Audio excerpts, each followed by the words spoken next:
Evening all, everybody. Welcome along Friday Night Live. Now, before we start, I must point out we are streaming across 3 channels. So we're streaming. YouTube is the main one. We are streaming to my Facebook RevBomb channel live. And we are also streaming to Instagram live as well. So if you're watching this on Instagram, it will only last for an hour. Come and jump on the YouTube channel. If you're watching this on Facebook, come jump on YouTube. Now, there are some new rules to this. So we're getting, as GB Patriot says, are we getting James the sequel? Yes, we are. We have 2 admins sitting in the room because obviously the side chat is also streaming to Facebook. The side chat is also streaming to Insta. I have 3 of everything popping up in my side chat. You guys don't see it, but I do. So 3 platforms we are on. Just going to say a quick hello to everybody. So hi to GB Patriot, ZX9R, Limey Rider, Peaky is in the room as well. BMW, Black Gus, Evening Gus. Yeah, hashtag Nipple James. Is James going to appear? He did message earlier. I don't know if someone's taken the mic, but hello, James May. It might be Peaky buggering about. I don't know. EUK Biker, Emo Mac KTM is here. Blake on a motorbike is here. And we've got loads of people jumping on. Peaky's going to jump in on the room. Now, to get into the live stream, and we've changed the rules slightly, you must have been on the show for at least 3 weeks in a row after last week and the Evening Boys nipple rubbing time. So we are not going to be going into that. You need to be on the live stream or been in the side chat and commented for at least 3 weeks in a row. We're going to try and keep the adult content down, but I have to point out, if you are viewing on Instagram or if you're viewing on my Facebook channel, for all of our customers, tonight is a live stream. I do mention it if you come into the shop. If it is not for you, please click off. It is adult content. It is over 18s only. F-bombs, C-bombs, and slightly untoward jokes do happen. The more the guys consume this stuff, the worse it gets. So there are 2 admins on the show, and I have obviously spent quite a lot of money on StreamYard. Now, this is now costing me a good lot of money every month to push StreamYard. But it does mean that I can get 12 people on the show. So there is slots now for 12 people. There are 2 admins on the show, and you have to get past these guys. These guys are my security because I spend a lot of my time watching the side chat, hence why James managed to get into the show last week. But obviously, number 1 admin. And I'm very proud to say that they have agreed to be my admins, and I wouldn't have anybody else. These guys are like brothers to me. The first one, this guy over here, the man himself, Mr. Stu, otherwise known as Zedhead Moto Vlogs. If you haven't seen Zedhead's channel, go and check it out. That Kawasaki, he's put the bars on it now. Oh my God, it is looking good, but he is taking his time. Evening, Stu. How are you, buddy? Not bad, pal. How's things? Yeah, it is good. Obviously, Stu is now admin on my channel, so he can, at the click of a button, boot you out if you're not, if you say something wrong.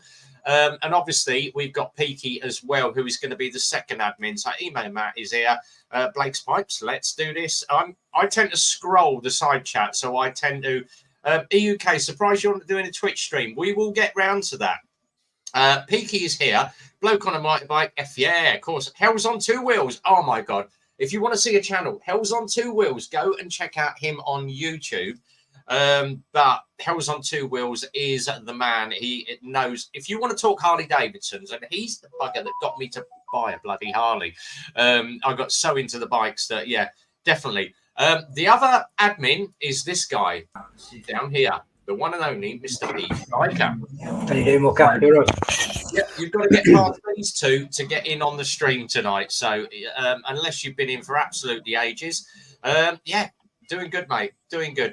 Go and check out Hell's on 2 Wheels channel. I love promoting other channels, but I must warn you now, we are across Facebook, we are on Instagram, and we are also on YouTube. That is one of the features that comes if you pay nearly £45 a month for StreamYard. Yeah.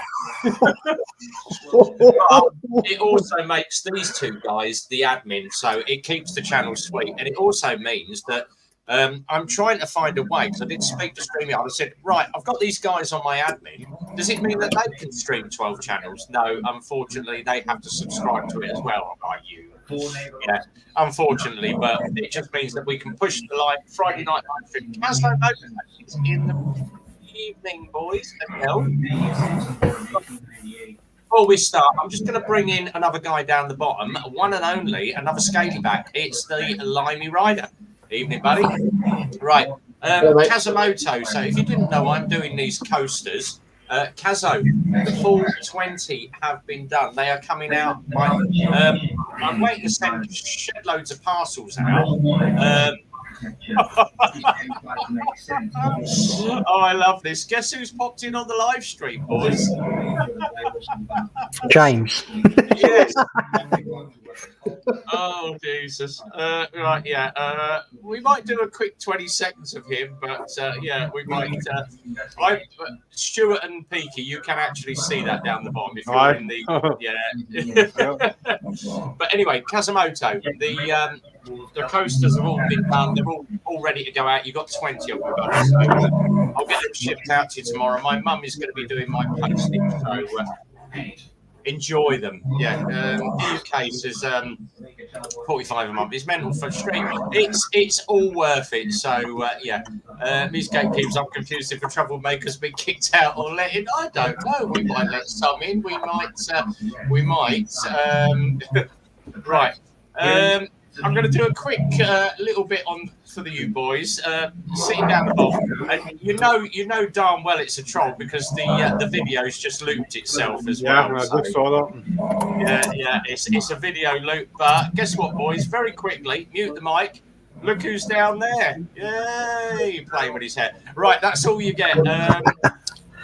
Peaky, if you want to kick and ban, it's entirely up to you, mate. You have the authority, and so do you, Stu.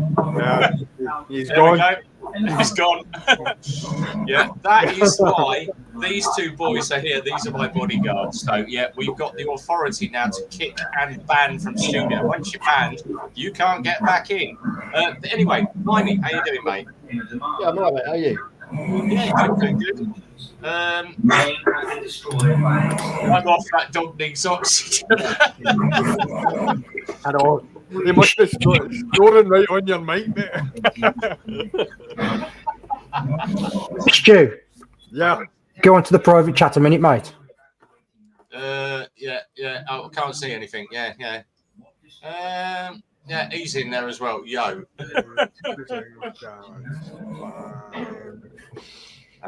Back again. Someone's back again. I saw that. 2 seconds.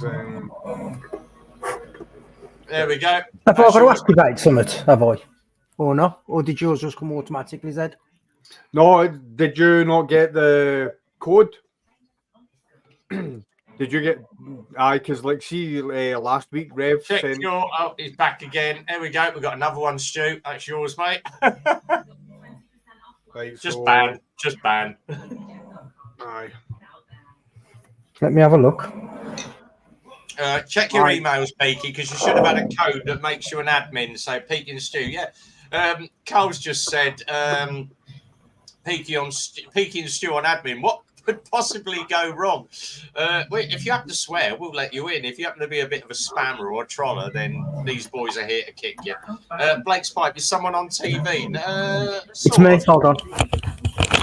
All right. Yeah, I think it's either Nico or. I like your GTR. Yeah, you can like it all you like, mate, because you ain't getting the stream. Aye, I saw it. Is that the same bloke? No, Yeah. no. Well, it might be. Somebody just Right. it definitely was Luke because he was rubbing his nose at the same time all the time. So Yeah, it's definitely it was a catch on from last week. Oh, JDM is in the room. I heard Zedhead saying on last week's live stream, and channel logo was very clever using the segments of Limer's. But yeah, believe it or not, I do have a Limey's logo. I've got such a backlog of these darn coasters now. Me saying that I would do coasters at like a really cheap rate, and I've got a backlog now of about 2 weeks. But it gives something for the missus and me to do in the evenings, sitting here looking at YouTube, and I've actually got one running at the moment. So let me just move the camera. Sitting down there and doing its business, burning away, is Phil from the garage said to me, he said, "Oh, can you burn me 20 coasters up?" And I went, "Yeah, of course I can." So I've actually done Phil's coasters with the company logo and cars and bikes on it, and he's well happy with those, and it's come up really good as well. The next one, once I've done Phil's, is obviously to do 10 for Zedhead. I've got 10 coming out for Peaky. Limey's, yours are in the pipeline as well. I've got people left, right, and centre, so it's gone absolutely nuts on the laser etching. But yeah, really good. So thank you everybody that said, you know, we'll buy some off you, we'll buy some off you. But when it's finding the time to do that and edit videos at the same time. If we compliment the admins, do we get special privileges? Like if we say, "Peaky, your beard looks well trimmed," or do we just get told off?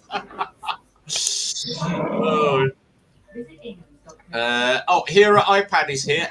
Came from Facebook, so yeah, welcome along if you've joined us on. If you've come from over on the Facebook, but we, as I say, we're live on Facebook at the moment. I've got to be very careful what I click through because obviously we're running on Instagram, we're running on Facebook, so we've got to keep it clean for about the first couple of hours or so, and then it gets on. Right, JDM, more proof I thought I bought an R1250 GS. We keep calling it the GS3 to G310G. I'll tell you what, JDM's bike looks really, really good. And I am going to do, I did a little thing today. Obviously, we took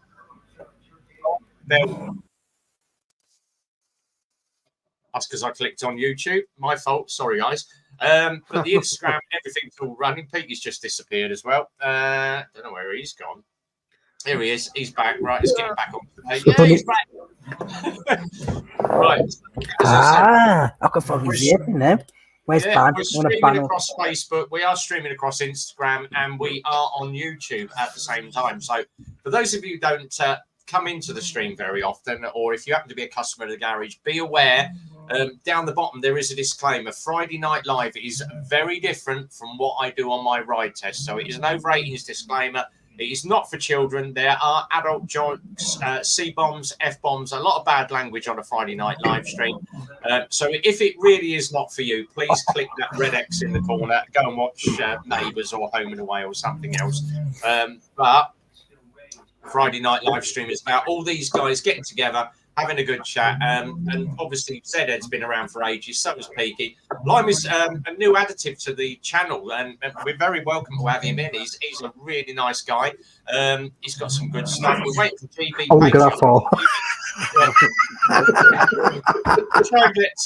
I have heard that GB Patriot is going to be coming in tonight as well. And then while we're doing all this stuff on Facebook and Instagram, we obviously get here at iPad come from Facebook. We get a UK coming and keeping it clean for a few hours, waiting to see how long either of you take to accidentally say. Once we start consuming this stuff, it does get very, very heavy. Well, Saddlebags 73's in the room. Evening, buddy. Good to see you. Well, dry January lasted 19 days. Exactly. It's 19 days better than I did. And one from the Midweek Mumble, from Peaky's Midweek Mumble, the Cheshire Adventurer is here. So I went and checked his channel out. It's really good stuff. So there's some really good channels that pop up. If any of you guys do want to come on the stream tonight, I have space for 12 people. So this link is up in the side chat. So there is the StreamYard link, guys. You're very welcome to jump in. And while we're here, of course, I am each week I wear a different T-shirt. So we had Kazumoto last week. This week I'm promoting this bugger down here in the corner, Peaky Biker. Yes, the T-shirts are available if you do want to buy one. And not only do you get the little logo on the front, but you get a massive big one on the back as well. You get the big ginger beard on the back as well. So, yeah, excellent. That Blake Spipes just said, 19 days. It's been 20 years since I saw that sort of stuff. And, of course, Kazumoto, very, very good channel from Australia. Go and check them out. There are loads and loads of links in the description down below. Go and check out all the bikers that we follow. But Kazumoto's great channel. Roland Keith out there in Australia as well. Bloke on a motorbike says, I tried dry January, longest 90 seconds of my life. Oh, bless.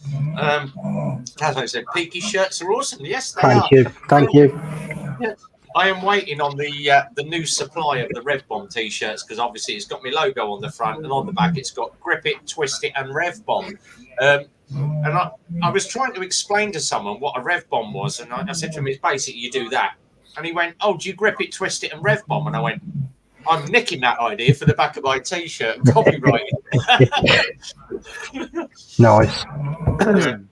The tees are mega. Yeah, the t-shirts. I love wearing and promoting other people's channels. And everyone went, why don't you promote your own channel? Unfortunately, I am not like some bald-headed plane-flying people that appear on YouTube. It's not you.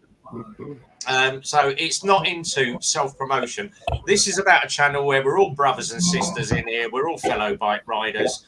And we all shoot the shit and get on with our own thing. And I've just sworn as well. So, yeah, I've just said the S word now. RB, is my cloister any closer to Glasgow? Yes, as I said, my mum is... I'm dropping all the stuff at my mum's tomorrow. So, down here, Howie's going to be pleased because I've got Howie's box waiting to post out of his Christmas goodies. Over there, I've got some more for... oh, God, is it Graham, Haggis Whisperer? I've got yours, John. And JDM, I'm going to spank you senseless, mate. He burnt my RB jacket. He went and burnt my RB jacket. Oh, but I have said I'll get another one out to him. And he went, no, it's all right. I singed the nipple. And I went, oh, just like James said. But I said to him, if I get a chance, I'll get him another January out. Talking of Howie, there we go. I had a dry January, dry cider, dry gin, dry white wine. The paralytic relic. Yeah, the paralytic relic. Smack it, kick it, grip it, twist it, loop out, life on a scrambler. Exactly, bloke on a motorbike. Saddlebag 73. There we go. Australia. T-shirts getting done end of the month. JDM. Here we go. So I'm gonna have some different colours done.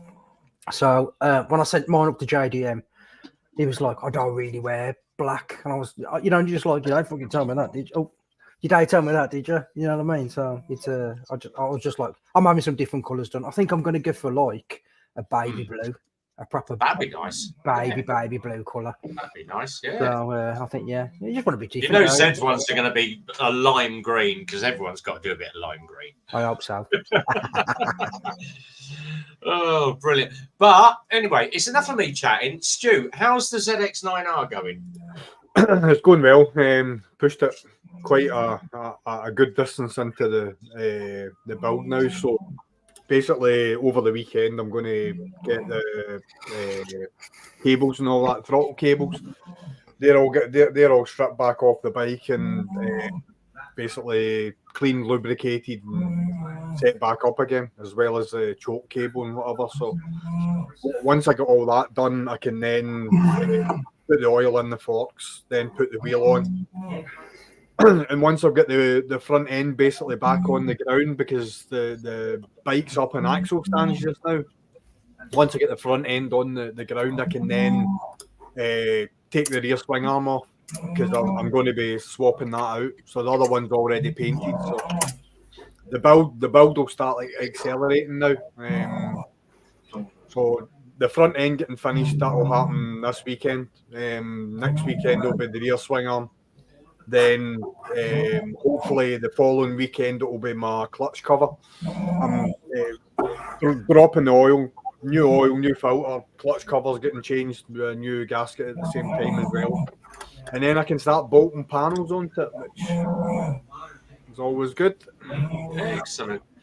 Dog, I thought someone had a bad. No, that's just Nico. He's part of the team. He's part of the fucking live stream. Sorry. Exactly. He's part of the live stream. That's all right. It is. I'm let's trying. go our way before we say an F word. Talking of people that we haven't seen for absolutely ages, and Cole. We used to have Cole Ducks Rideouts. It's now Ragged Rideouts. And lo and behold, he's here. Evening, Cole. How are you doing, man? Tell you a funny story about your dog, Peaky. Go on. So, it's 3 o'clock in the morning, and I'm listening to your live stream, and I'm at work, so I'm out on a patrol. I'm doing a patrol. I'm in the middle of nowhere. It's pitch black, and I'm driving along, and I'm listening to it on my phone, Yeah. and all I can hear in the background is. And I'm thinking, what? I won't swear because I'm thinking, what the hell is that? What am I hearing here? What the hell is that? Your dog on live stream. Mate, he's part of the crew now. He's part of the crew. You can't be, you know what I mean? People have said to me before, what did I shut him up? No, why are you shutting him up? Mate, for starters, he's bigger than me, for starters. So, well, he's a bulldog. He's a big bulldog, so he snores bad, but I love him to death. And he's like, after this now, we'll cuddle up on the settee. He's on the settee now, waiting for me. We'll just cuddle up on the settee, put the telly on, mate, and that's me and him till about midnight. Yeah, so it's like 2 or 3 o'clock in the morning, and I'm listening to you guys talking on and all this, that, and other, and I'm, what the hell is that? Just in the background, this.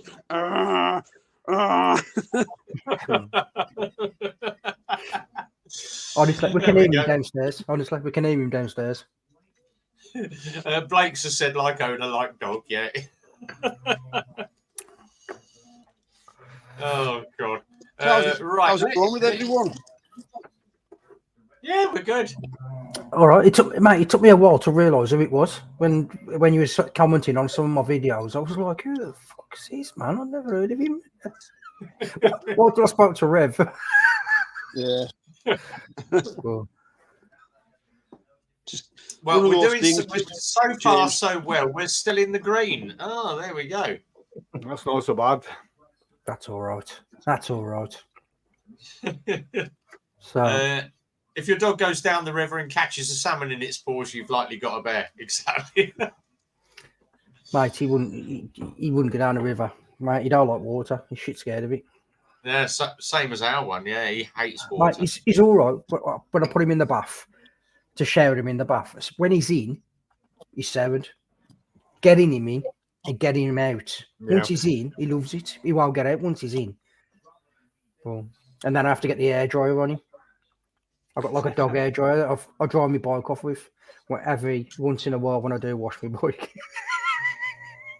That's like what? That's once in a while. Mind you, you did clean it when you got back from Super Sausage. I did.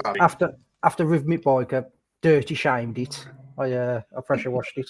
I know. To be fair, you couldn't. The mud on the back of my number plate was about that thick. It was caked. You couldn't see nothing at all. But mate, I ate loads of rain coming back from Super Sausage on Sunday. Loads. Literally got up to like Coventry. Got past Coventry, mate, and the heavens opened. It absolutely smashed down. Jesus. If you don't mind, can you give me your opinions? Oh, there we go. Oh, you beat me to it on putting it up. Can you give me the opinions of the Lexmotor LSZ? Yeah. Right. So LSN. I have done the ride test on that today, and I do comment in the video that it is the MT125 killer.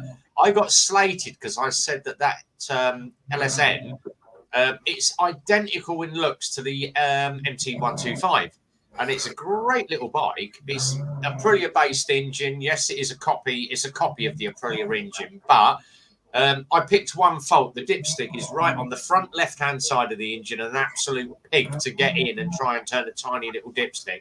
I'd like a bigger dipstick on it, but water-cooled engine. It's nice running bike. It goes great, and it does the job. Now, obviously the LSZ is the smaller version, so you've got like the LXR, the LXS. That does the job, and then you've also got the other one that does all of the LSN and the LSZ. So the LSZ is the smaller version. It's just as good a bike, but a bike is only as good as you look after it. So if you're going to take it out, you're going to rag the shit out of it. You're not going to bother servicing it. You're not going to maintain it. You're not going to do your bolt checks and your daily checks every day. It's not going to last you 5 minutes. And I do say that on the video, and it goes for the same for the big brand bikes as well. If you look at It's like someone that's bought a 2-year-old bike and not maintained it. 2 years down the road, you're going to have loads of issues. You look at this guy over on my left who's bought like a 1990s Kawasaki, and he's literally restored it from the frame upwards because he loves what he does. And Zeddy's like me, he's meticulous at what he does. He's absolutely fussy to the point where he sees the tiniest scratch. No, I ain't bothering that. I'm going to change the panel. Yep. That is the way you need to be on a bike. You need to love it like it's your baby. You're going to spend $4,000 on a bike. You really need to put the money into the bike and keep it going. It's not about, I've paid $4,000 for the bike and it's going to run for the first year. No, you've still got to service it. You've got tyres on it. You've got brake pads in it. You've got to maintain the bike. Coat of ACF 50, and I keep banging on at it. But that is the way that you need to look after your bike. So, yeah, any Chinese bike or any big brand bike will last if maintained properly. Yeah, can I just say, I'm going to bring this up now, just for James, because James has tried to get on the live stream. If you ain't been on here a good 3 or 4 weeks commenting, and we know who you are going to be allowed on. So don't feel like that we're being funny with you or anything like that, because we ain't. We've just got to protect Rev and Rev's channel. So you got to appreciate I'm too busy watching this side chat and obviously chatting. Yeah, exactly. Just so you guys know, so don't feel like we're getting one against you because we are at all. We just all we're doing is here to protect Rev. So if you come on here for the next 3 or 4 weeks and you chip in and we know who you are, then you'll be allowed on. Up until that point, you will be. So you'll get yourself kicked out the stream. Saddlebager said my street is frozen right anyway. I still can't yet. We're all waiting for dry and warm weather at the moment. Oh well, it is one then. So we're supposed to have done that 2-night camp with Alkamoto, but I spoke to Agus Whisperer today, Graham, and basically he sent me a video of outside his house, and it's just sheer black ice. Yeah. What happened was we had it was like -8. And then it started to get milder as the night went on, but then they had a really sudden downpour. So basically what we've got is surface water sitting right over black ice. It's treacherous. There's been accidents absolutely everywhere. So and it's meant to go downhill. There's actually an amber weather warning out for a storm coming as well. At the back end of it, so. That's one of the reasons. I mean, obviously with my job, you've seen the videos, but with my job at the minute, and what's kind of kicking off, I've been loading a lot of kit to get sent out. So I couldn't have done it today. And like I said to him, I says, with that amber weather warming in, it's going to rain and it's going to be dead windy as well.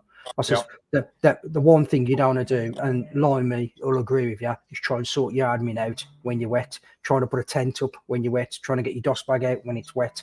Yeah. You'll get hypothermia and your body will start shutting down pretty quick. So you know what I mean. You've got to be how can I put it? Not adult, but you've got to look at it and say, right, is it worthwhile? If somebody gets injured, if somebody goes down there, do you know what I mean? Somebody gets hypothermia, it's just about them getting hypothermia. It's getting their kit and them out of that scenario. And if it's -8, -10, and all you've got is a motorbike, you're going to struggle. Do you know what I mean? So you've got to kind of look at it and have a sensible look at the scenario that you're going into. If it's just a laugh and a joke and all the rest of it, then sound a bit of cold weather ain't too bad. But -10, -8, and there's black ice, and it's going to be snowing, and it's going to be raining, and there's a lot of elements there that can go wrong for your body. Yeah. So definitely. You know what I mean? In short, you missed it. No, right, so link is up again, guys. If anybody wants to jump in, obviously, remember, I've got admins in. So, yeah, if you want to come in and you've been in before, gotta say hi to Lily's been in. So, hi, Lily. Stunning views towards Bombing Morford here at sunset. Exactly, yeah. Motor Travelers in as well. Is let's said a good bike for learners. Yeah, lovely bike. As because we have a little WhatsApp group, the Motor Vloggers group, and Rev made a very foolish mistake today. I took the Triumph bobber out, so we've spent about 6.5 hours getting this Triumph bobber ready. I took it out in full. It's only got 2 modes, so it's got basically street mode and rain mode. Rain mode basically restricts the engine to half the horsepower. I took it out in full street mode on ice. So we've done a little shoot down at the garden centre. Now, if you happen to know the garden centre I shoot from, they've got electric charging bays. Guess what? It's been Rev Bomb stickered. So if you happen to go down Dobby's, you will notice it's now got Rev Bomb stickers. There's about half a dozen all over the thing now. Covered it in stickers. If anybody wants their sticker on it, I'm going to start a sticker wall down at Dobby's. So if you live in Milton Keynes, listen up. The charger unit at Dobby's, just at the front of the garden centre, you'll see the stickers. Let's cover it in bike stickers by the end of the year. I'm going to put Peaky's up. I'm going to put Booze up and get loads and loads of people on. And guess who's here? Jay Crazy Legs. Yay! How you doing, Walker? You're right. Oh, he's gone. Where's he gone? Oh, hang on, let's get him back in. There he is. Right. So, yeah, as I say, I'm going to sticker it up. But I took this bobber out. We went out of Dobby's, down the dual carriageway. I get it up to 3rd gear. And I gave it the biggest handful at 55 mile an hour. It spun the back end up. My arse was gripping the seat like a nut or for a kiss. That has got so much torque on it, but oh my god, the sound in it. Just to the fact that I had to take it under the dual carriageway bridge and do the Rev Bomb under the bridge. Rev's arse was like a rabbit's nose. See when he posted that the day. Have you ever seen that TikTok where it's the girl that steps over the guitar in the skirt? Yeah.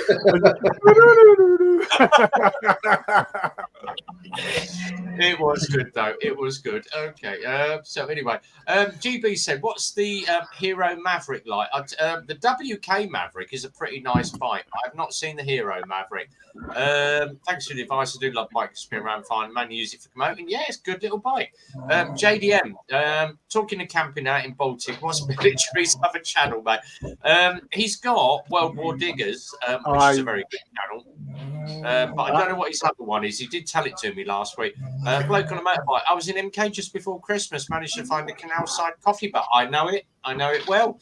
Next time you're down in MK, drop me a message or drop me a chat. You're quite welcome to pop in for a coffee at the garage, mate. How's the new Insta 360? I'll tell you what, that guy over there didn't like the 360, so I bought my 360 from Peaky, which is this one.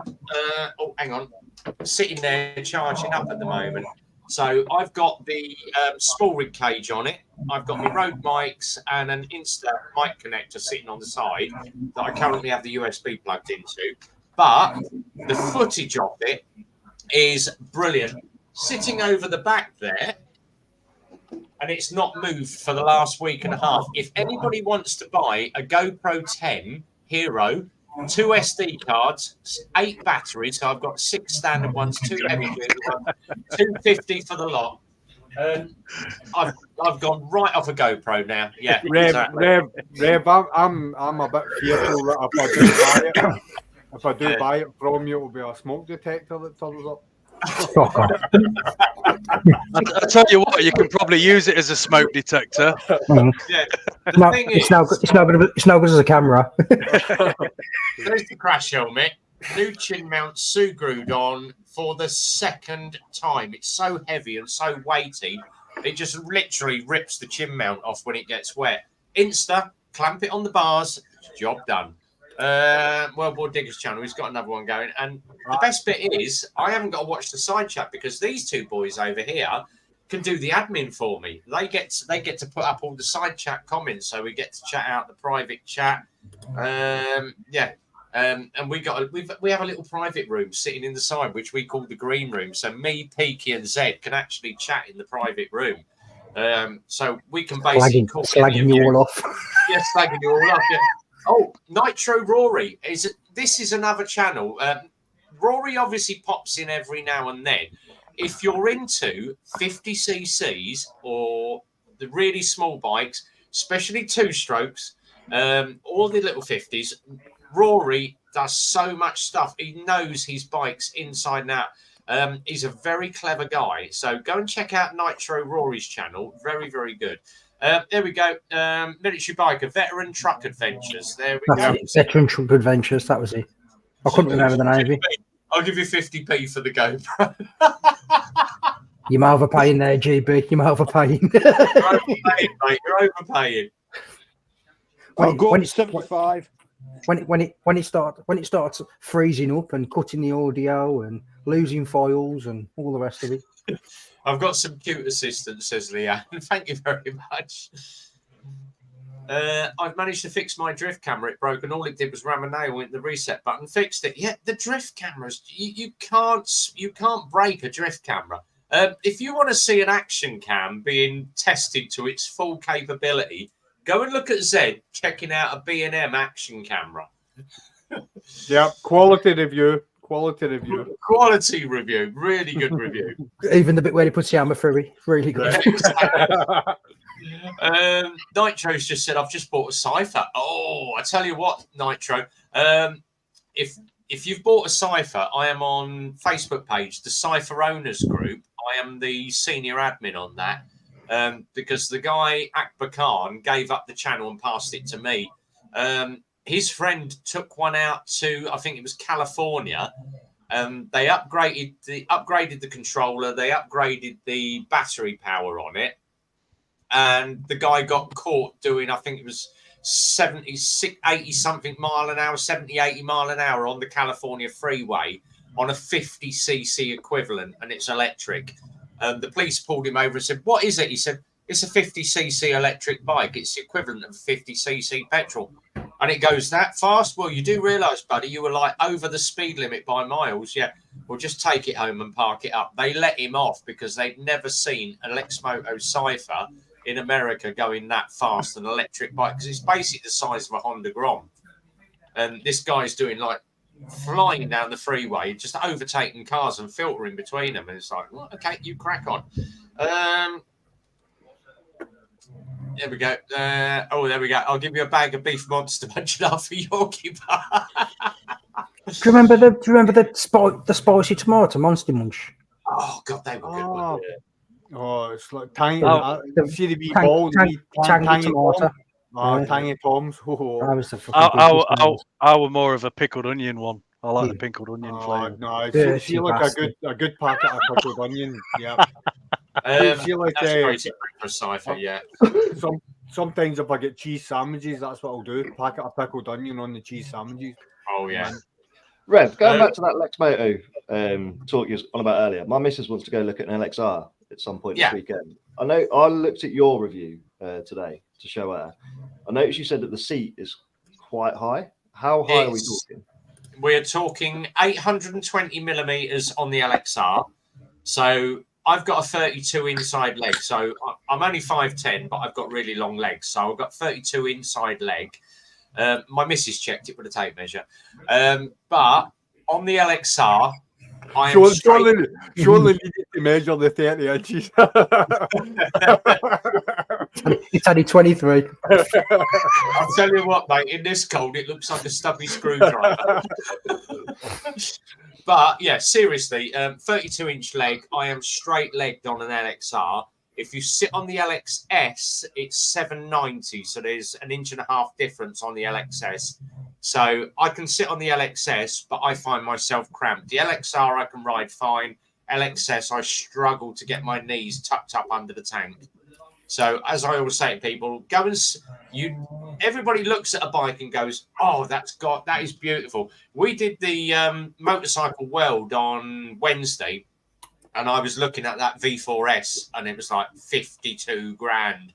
And I said to the guy, "That is such an amazing bit of kit." He went, "Do you want to throw your leg over it?" And I went, "Absolutely not." And he went, "Go on, you can throw your leg over it." I went, "At 52 grand, and I scratched that carbon with my belt buckle, mate. No, I am not risking it. I'll stand here and admire it. It's a lovely bike, but I am not throwing a leg over it."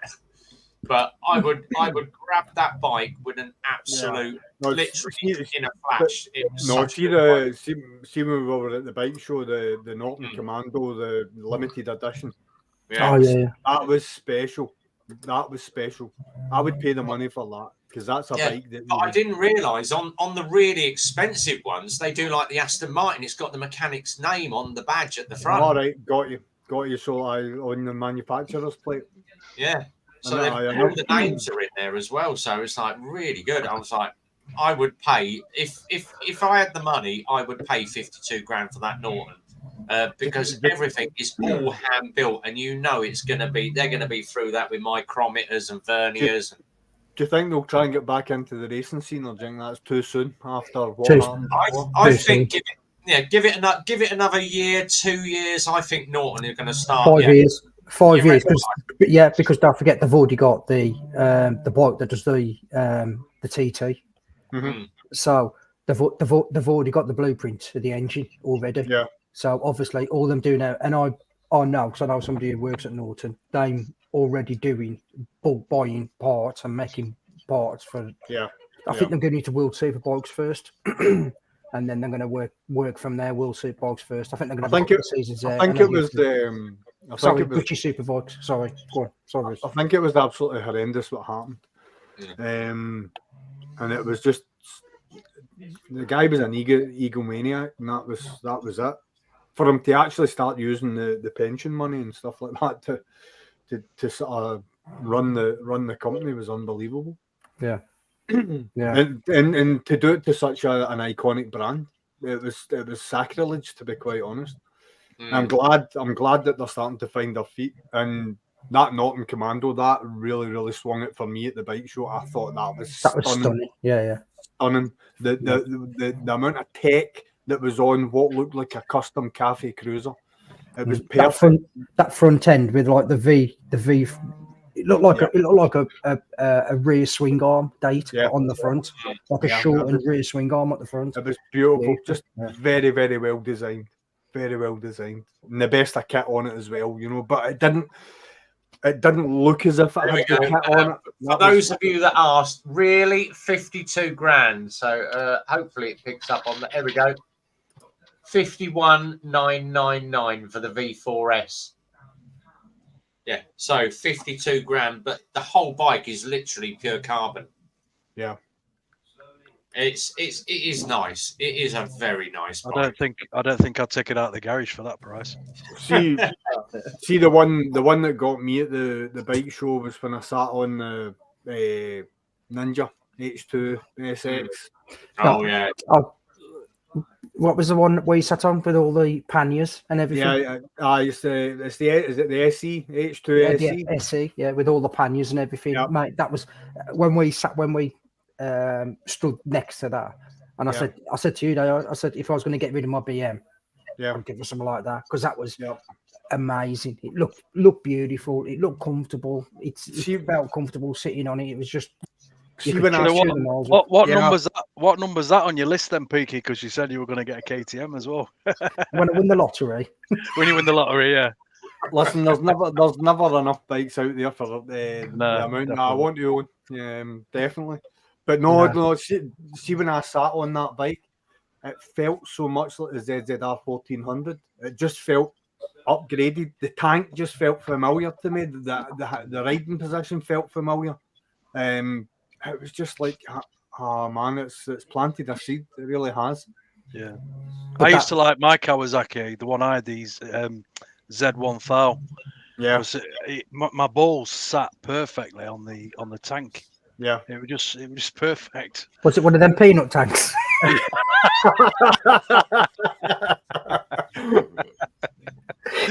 Sorry, I had to get that one in. I spoke to him nearly a week, so he's having a lot today. The Z1000 it's a lovely bike, but it's like my mate had a Z1000. It was him that actually painted my ZX9R Grams, and he painted that green as well. And that bike just wanted to rip you off the back end. Every time you opened that throttle, because there was no fairings or whatever, the air just hit you right in the chest and just pull you off the back. If there's one guy that you sort of watch and see his videos, and when I first got into Zed and Peaky and Simon and that, and then I sat watching this guy, and I'm like, Jesus Christ, this guy is just ultra cool. And I'm not talking Lockwood now. I'm talking Grems. Grems really knows his stuff. He was like he's 100% more than what Stu is. You think Stu is an obsessive compulsive. Grems is just so spot on. And then you watch him ride his bike and you think, Jesus Christ, this guy is like Barry Sheen on a bike. He knows every. He's unbelievable. Yeah, he just knows. Talking of everybody that knows everything, and he's freezing his tiny little bits off out in Canada. It's our very own. Where is he gone? Let's add him in there. There we go. That one me. That one me. I just had to check your name wasn't James then. No, none of that James stuff tonight. How are we doing, boys? Good to see you. Yeah, we got the official greeting. So, evening, Stevie. Good to see you, mate. No. Look at these fine gentlemen. Carl, what's happening, man? How are you? I'm all right, mate. How are you? Hookers and blow still, or you good? Am I what? You still on the hookers and blow? Nah, I'm in my bedroom tonight. Keep it out that's fair enough, mate. Only hotel rooms. Stevie, you still doing dry January? Yep, still on it, mate. 19 days strong now, bud. And me, mate. Fucking cracking on. Yeah, I'm. Bloody liar. I didn't think you would be, to be fair. It was dead easy. I did it last Wednesday. I lasted 19 days. That's good enough for me. That's actually tea. That. Yeah, whatever. Nice. Yeah. Good to see you all. I'm actually doing not sober until October. I think that's easily achieved. That's a good one. To be fair, man, I feel great. You know, I do. I actually feel good. Do you know, I hate to say this, but this actually feels like an AA meeting. Just to let you know, we're doing all right tonight. We're only yellow so far. We went yellow in the last 20 minutes. So I thought you were going to say the last 20 seconds then. Just wait for him down the bottom to say a few cuss words, and then we're fucked, aren't we? Yeah. I've just said it now. Oh, boy. There you go. You said it. Yeah, exactly. We've been on an hour, nearly. Yeah, we've been on an hour. As I did say, there is an adult disclaimer down the bottom. So if you are offended by bad language, hit the red X in the corner, or as Peaky says, fuck off. Fuck off. Exactly. I actually had a comment after my live on Wednesday. Somebody emailed me just basically saying how much I swear. And I don't know where we'll get away with it on YouTube. I was like, it's because we don't earn any money off the live streams. The ride videos we do, but the live streams are just a bit of banter. It's all for us just to get in, blow off a bit of stream, you know, have a bit of fun for the weekend, have a few beers and shoot the shit. Yeah, but if you want to get your channel demonetized, just invite Peaky to come for a ride with you. It's not about making money, you know. We don't all fly a private plane, do we? We don't all get sponsored by Honda and BMW, and you know, we can't afford a big razor to shave our head. Christ Almighty, Peaky uses an angle grinder on his. Mate, I've got 4 girls in my house. We have to shave with this one razor. Nah, but if you look at having a bit of fun, you know, that's what we do on a Friday night. We just, you know, just blow off a bit of steam, you know, because poor old Jamie, because obviously Jamie's biking adventure, he's not here tonight. He's got stuff on tonight. He's getting married next week. Bless him. Congratulations, Jamie. Don't do it. Commiserations. Don't do it. Don't do it. But you know, Jamie Well, does. that's all he can. Jamie's had a couple of bad days this week. You know, and me and both me and Pete have said, you know, if you need to chat, that's what the motovloggers group is there for. Everyone gets a little bit down. I get a little bit down at times. Peaky did yesterday, and he messaged me, and I went, "I'm here if you want." You know, I gave him a call, and he didn't bloody answer the phone. I thought, shit, has he hung himself or something? No chance. I was having a shit. But you know, we're all here for each other. I have bad days, and the first one I'm on the phone to is him over in the corner. I'm having a really shit day, mate. And he went, "What's that?" Checking my emails. Yeah. Peaky, you need to stop shitting in the corner of the bookies, man. It's not on anymore, you know. I'm missing the CCTV. Oh, talking of that, Stevie, I was up Shit in the bookies. no, I was up at the bike meet on Wednesday when we were doing the Norton unveiling. Yeah. And there's the photo that I took where I said I met Rocker Bry. And I was chatting to him, and I said to him, I said, I love the old bikes. And he went, yeah, he said, you can't beat the old BSAs. And I went, my mum's got two. And he went, what's she got? I said, 2 gold stars. Her and her partner have both got a gold star each, DVD 34. It's about 16 grand a piece. And he went, how old's your mum? I said, my mum's in her 70s now. And he went, her name's not Chris, is it? And her partner, Dave. And I went, yeah. He said, I know them both. And I went, that's my mum. And he went, you're joking. And I went, hang on a minute. And I phoned my mum and I went, this guy's here talking to me and he knows you. And she went, who is it? And I went, introduce. And he went, oh, I'm Rocker Brian. And he went, oh. So he was I'm Dave's dad. Yeah. he was nattering away to her. Then he handed me phone back. And my mum said to me, she went, oh, you do realise who he is? And I went, what's that? She said, he was 2 para back in the 80s, and he basically done his service, gave up his commission to go and become he started off the Royal Protection Squad, and he was a guard for the Queen for about 4 years, and then he was Maggie Thatcher's bodyguard. Really? And I'm like, bloody, and he was telling me all these stories about how he used to guard people and all the people that tried to do Maggie Thatchery, and I'm like, really interesting stuff. And I'm like, I said, I'm not even going to tell you where I am. And he went, what was that? I said, I was a scaly back. And he went, yeah. All those people trying to do Margaret Thatcher then were probably Scousers. Fucking bitch. Never believe what a para says. Never believe what a para says. I know, yeah. Yeah. Hey, there was a song about that. Para in the sky. yeah, fucking crap. Yeah, exactly. I ain't gonna sing the rest because you guys fucking beat me up. But, they say, Jamie's getting married. Yeah, run for the hills, Jamie. Bless him. Anyway, how are you, mother so-and-so's getting on with the snow in the UK? What snow? What snow? It's fucking freezing. There was loads of snow in the UK, wasn't there?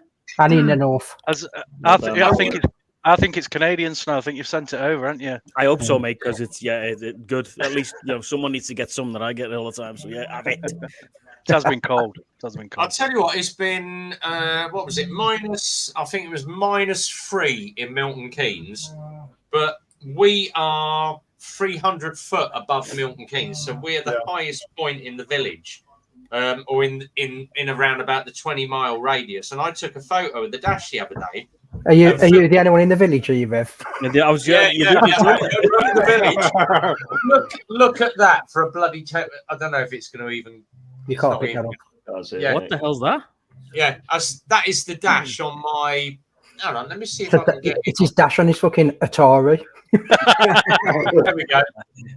Well, that's the dash on his mobility scooter. That's Photoshop. There we go. -10. -10. -10. That's fucking Redders. For a good time, phone rev on 089. Yeah. You've got to sing it to say it. 0898 67. What was that? I'll tell you what, mate. I'm enjoying Saturday night. Do you want to feel the power of a gladiator? Oh, God. Is Gladiator's back, is it? Yeah. Gladiators is back, yeah, mate. It's like there's some cracking crumpet on there. Is I bet there Zed. is. Do you remember Zed. Jet? And then Years the ago? winner- Yeah, as Jet, well. aye, Jet. My Stu, favourite. Stu, Stu, say, damn are you ready? Are you ready? Yeah. Yeah, this is it.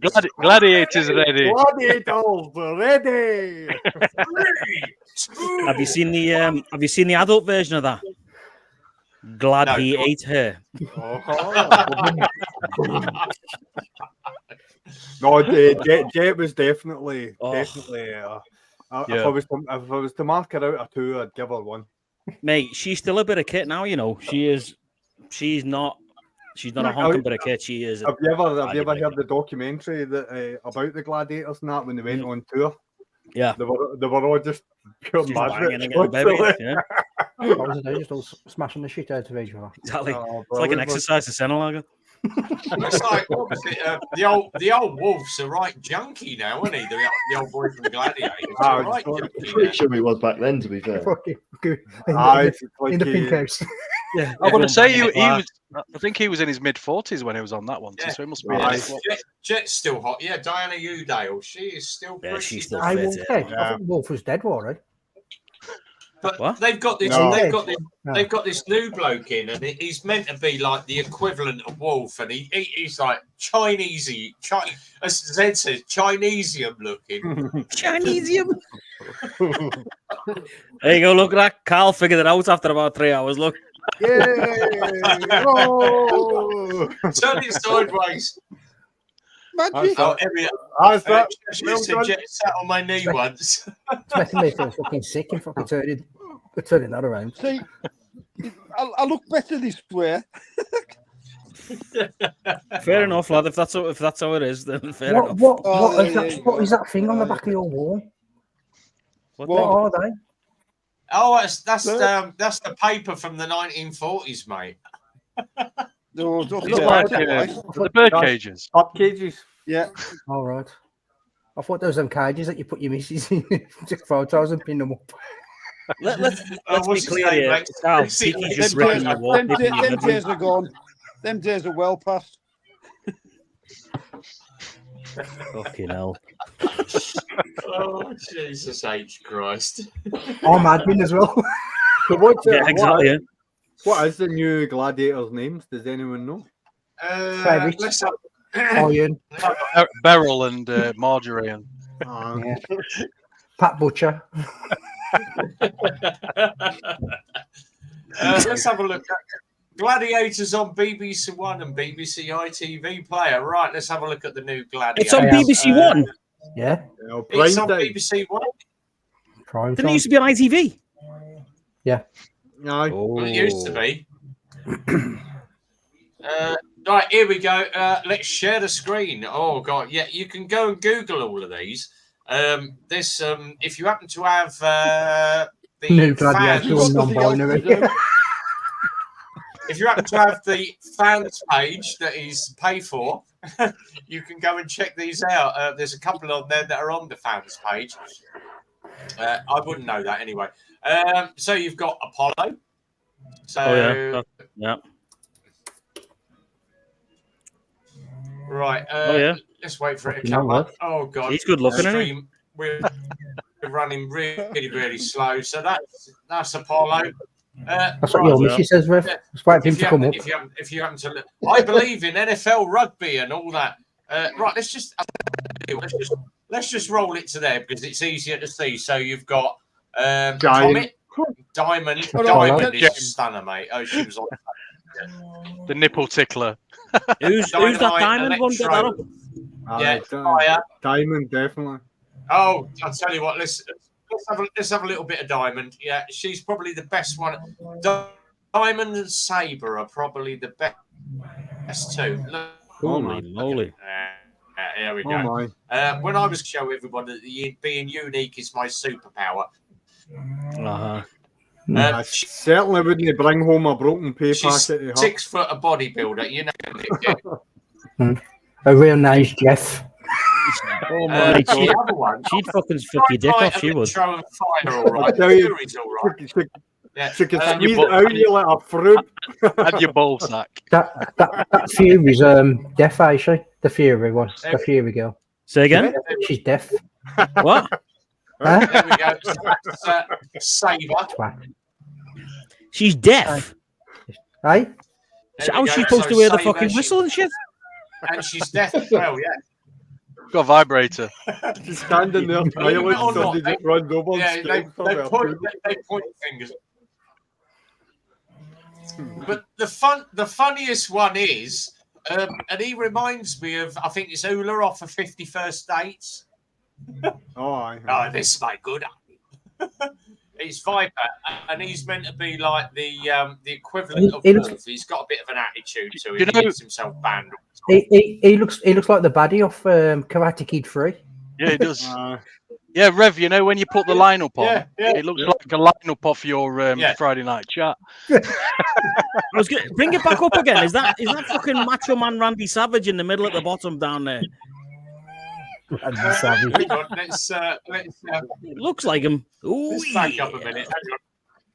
Oh yeah, Macho Madness. No, it's not. It's actually fan. Faggot. So you've got Fury Giant. Oh, dear. Fury Giant Legend, and yeah. They're not all that, mate. They're not all that. He only likes the game when he's playing with his pugil stick. You got Fury Giant. Look at this. Look, fucking Macho Man Randy Savage. Right.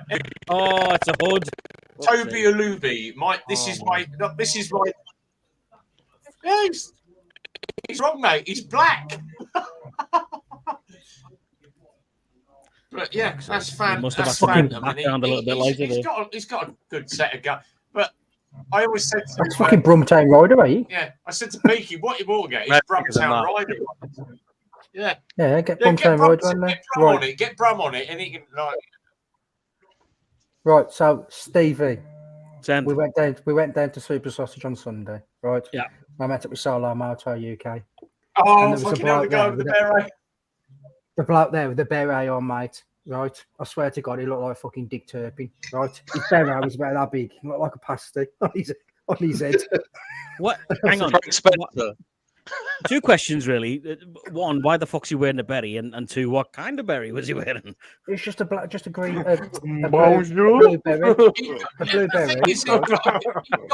Yeah, but onions as well. Yeah. Did he have a cap badge? Was a cap badge in there or just a berry? No, just a beret. He had a Rev Bum jacket on as well.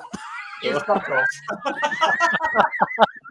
Yeah. He's got the Is he beret walking around saying, I can't find my cap badge? He's got it on. He's got it on like that. Mate, his beret was like Yeah, it was like that. The fucking badge, the badge round here, and you're thinking, the fuck are you doing, mate? It's like it's just sat on the top of his head. Like Frank Spencer, doesn't Hey, it? wear 'em, innit? Did he have a cap badge in there? You fuck off. If you put it on, you've got to have that, the badge over your left eye. You've got to have it down. That don't fit me anymore. Fuck me. I had this on when I was 18 years old. Did anybody mate. say anything to him? Hey? Did anybody say anything to him? We all took the piss I asked out of him, didn't we? We I just asked stood him there if, laughing. I asked him if Rev shaved his beret.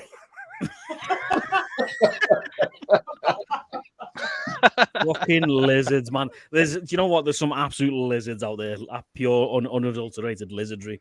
Honestly, Do you know one of them when he just looks at you as if to go Level with the left eye, don't know who boom, you are. level with the eyebrow, hanging over the right ear. For fuck's sake, get it right.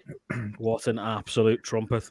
Mate, But it it was was like the it was like badge, a day the one badge week. wasn't even above his left eye; it was above his right eye, and totally round the wrong way. And he got it over his left ear. Why the fuck is he wearing a fucking? It was Why was he literally wearing the berry? like he stood in the fucking mirror. It was a mirror image. He must have got a photo off eBay or something, or like out of wearing a beret. And it was a mirror image of it. He kept going. He kept wrong way round. He kept going. Betty. Yeah, yeah. He's done it once in the carpet. I can't remember the name of the. I can't remember the name of the guy. JDM's off. Cheers, John. Take care, buddy. I can't remember the name of the guy that does the Stolen Valor videos on YouTube, but he did one from a guy in New Orleans. This guy was like jacked, and he had like the Marines tattoo and all that. So this boy just grilled him. He's like, what unit were you in? Who did you train with? What was your... And this guy didn't have an answer. And he actually worked in a Harley Davidson dealership. Oh, I've seen it. I've seen that. Aye. It was unbelievable because he followed up on it. He's like, I'm not giving up on this guy. I'm getting back. And because the boy was standing with a big stogie and like they absolutely hammered him, so they did. Good. They fucking deserve it, mate. There's nothing that winds me up more than some twat who's basically being a fucking fake soldier, a waltz as we call them. It fucking pisses me off. It just disrespects every single guy that we've ever lost in any conflict. There's some fucking there's a guy, I follow his channel and he does like the Navy SEAL call outs. I can't remember. Yeah, I've seen that one as well, yeah. Yeah, he's an old guy with a grey beard, but he served it, And he goes and catches these guys and go, I was in SEAL Team 6. Fucking hell. So they had 200 people in SEAL Team 6, didn't they? Have you seen the one where he's in New Orleans on Bourbon Street, and he goes to town, this big black fella who's sitting there with fucking... It's just like, you're not in the SEALs, mate, ever. He went to town on him. It was brilliant. The thing is, though, mate, you can spot a squaddy off a mile. You can totally. Just by simple terminology. Yeah. And the way the walk, two, the way the fucking hold themselves. Rupert, you were a Rupert, or because do you know what winds me up? They're giving out veterans ID cards to fucking dick splashes that have been just in basic training and couldn't hack it and got out. They're giving away veterans ID cards to lizards, basically. I think it's 4 days in the UK. And you get a veteran's badge. Yeah. Say that again, Limey. The blokes that I train, they only need to be with me for 4 days, and then they can sack it off, and then they qualify for being a veteran, get all the veteran that's a fucking disgrace. That is an absolute disgrace. I'm a veteran of fucking Winchester. You know what I mean? Where did you serve? I served at fucking Winchester or fucking Pembrose. Do you know, like the little metal pin badges that you get? You like your veterans badge? Yeah. And I actually applied for that, and they went, we want your name, your rank, your fucking serial number, everything, and you still got to pay £3.99 for it. And I went, fuck it, do it, boom, boom, boom. And then one of my mates went, where'd you get that? Because it's on my locker at work. I've actually got it super glued to my toolbox. And he went, where did you get that? And I went, veterans thing. So I applied for it. He said, you can buy them on eBay for £2. And I went, you fuck off, can you? And he went, there's loads of them on eBay for £2. And I went, it's fucking piss take. Have you got your veterans ID card down? As of January 3rd, I think it was, you can start applying for your vets ID card. If you've been out for a certain amount of time, you can start applying for it now. Whereas I got mine straight in the post when I left 2 years ago. That was it, straight in the post with me vets ID card and my badge. The priority was given to the guys that were getting out at the time. Now you can actually, if you've served, you can apply for it now.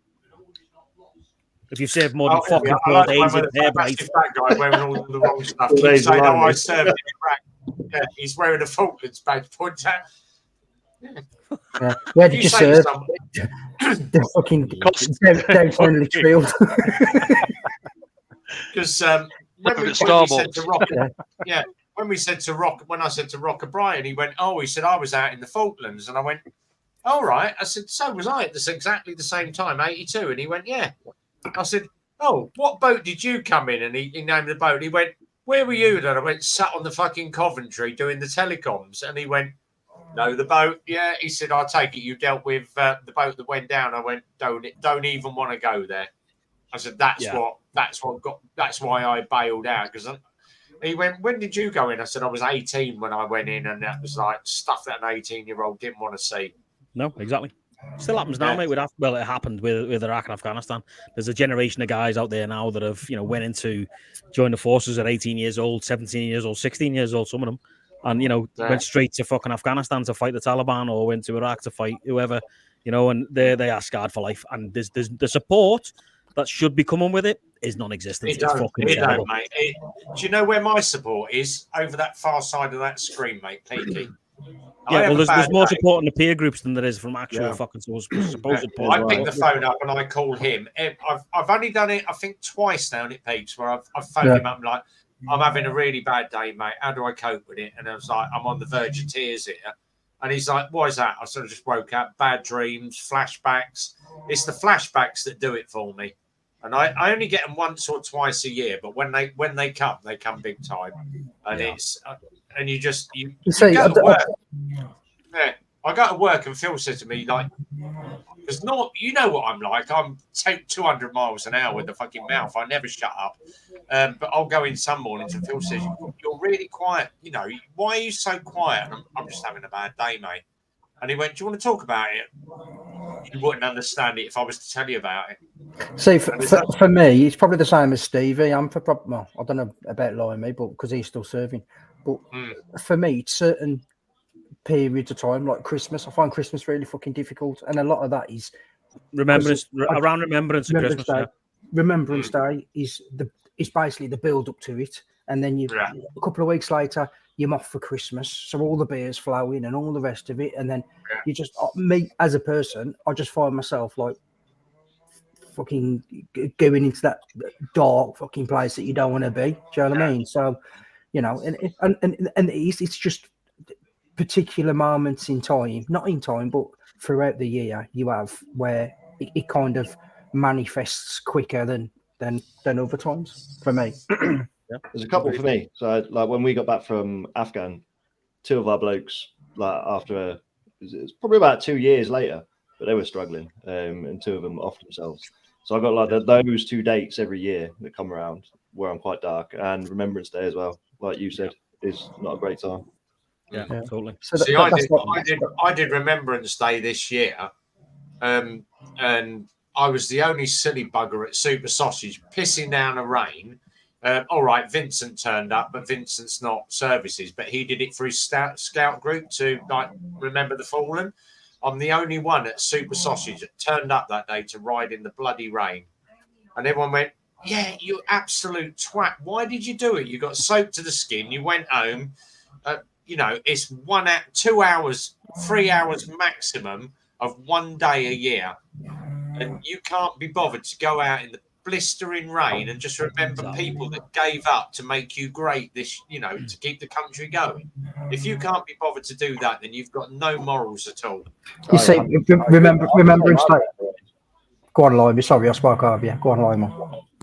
I was just agreeing with him there with the Ring of Red. Like it was pissing it down over here, but I was still out doing it. It's like for me, they're like when I go touring, all the lads are touring with are served with. So we all meet up. We all meet up on Throwshire Day. So our Throwshire Day is the 21st of December. We all meet up on Remembrance Day. We all meet up before Christmas. We meet up at Fish's funeral, the day Fish got blew up. So we that's what we do as a collective. For all of us, it's for one person in particular. We do it for as a group. Do you know what I mean? So we know that we're all there together. You know what I mean? If one person's struggling, at least you can jump to another person, or if there's a couple of you fucking on the edge. Do you know what I mean? Like I've been out for double D's today. Had a brew, fucking shot the shit, got it off my chest, come back, sound. I'm all right now. Do you know what I mean? Yeah, exactly. That's it, innit? Yeah. It's having that the lads there able. That you're able to talk to, that you can get shot. And I don't know. I've spoke obviously. Me and Stevie have spoke for about the last 2 years on YouTube and all the rest of it.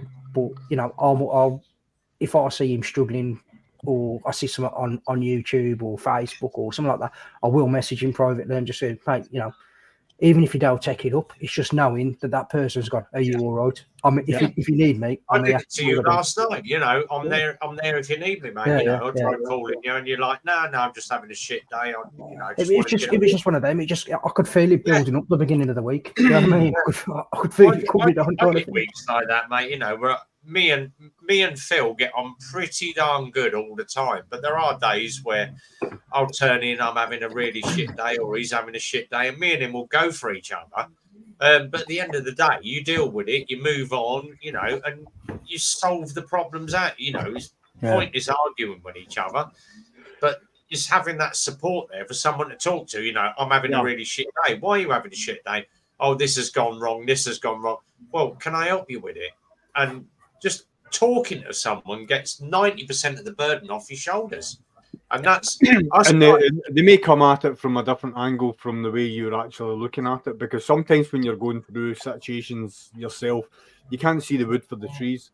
Whereas someone can come with a fresh perspective and just basically realign you, which is an amazing thing. But one of the things that I was going to say, and I think it relates to military and non-military personnel, there's some people that you've got in your phone book that you can phone up to about 6:30 during the night, and that, they won't answer calls after that. But there's some people that you can phone at 3:30 in the morning, and while we are talking to them on the phone, you can hear them putting their boots on and getting their jeans on and coming to get you.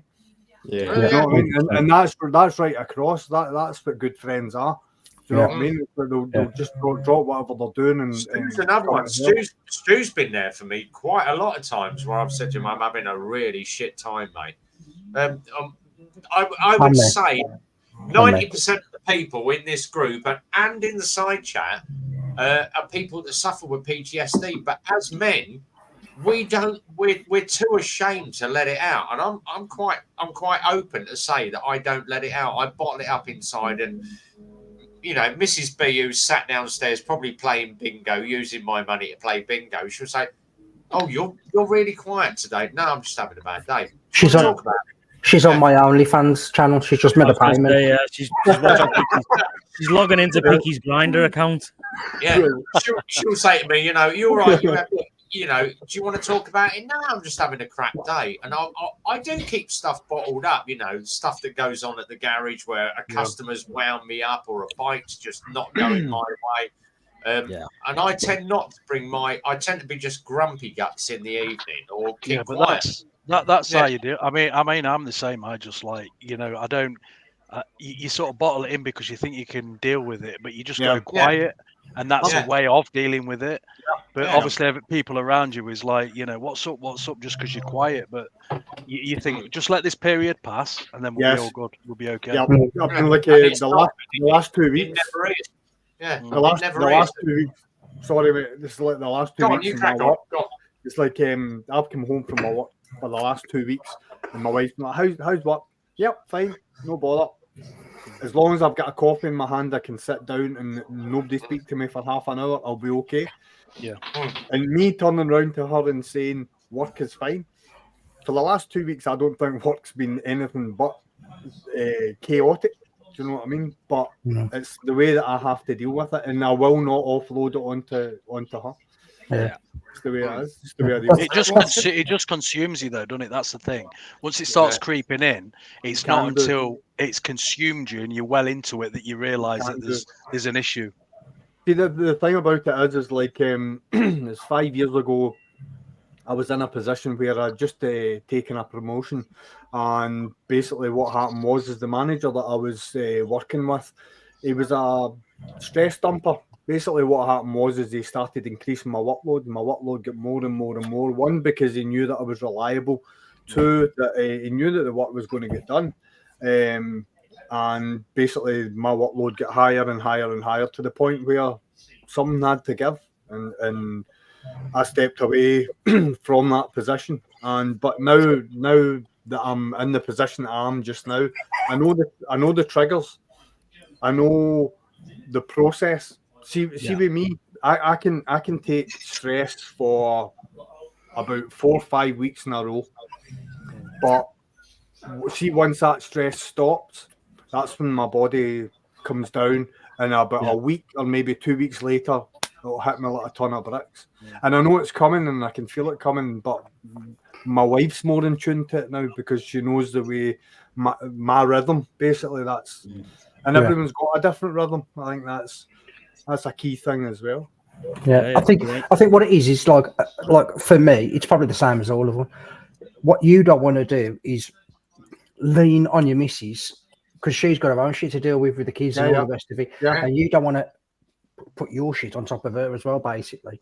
Absolutely. And that's what I do. I don't want to, like, she'll say to me, "Talk to me." I don't want to talk to you. And it ain't nasty. I don't want to load you with more shit as well. No one wants to shit on the missus unless she's into that, obviously. Only on a sad day. No, fucking fag break, Rev, really. He's the way to super sausage. That's it now. He's fucking Jesus Christ. Let's remove him. That's it. Now we can cause fucking carnage. Right. Me and Stuart admin now, so we can put him on and then take him off. Change his name to James or something. Yeah. Hold on, see if we can change his name. You should be able to. Hold on. Like fucking Edit Rev name. Bum or something. Edit name. Grinder lover or some shit like that. Yeah. See if he notices. James the Jizz Bomb. Just bomb. Yeah, Jizz Bomb. Reverend James. Outstanding. Brilliant. We'll mute his mic as well, so we can't talk when he comes in. Mate, he's gonna hate us being admin. He's gonna come down and sit down. He's gonna change it to Jizz Bomb. Jizz Bomb. I wonder if his thing's still fucking yellow now. That's the one. That's gotta be changed to Jizz Bomb. Oh, Who said that? Who come up with that? Oh, that's brilliant.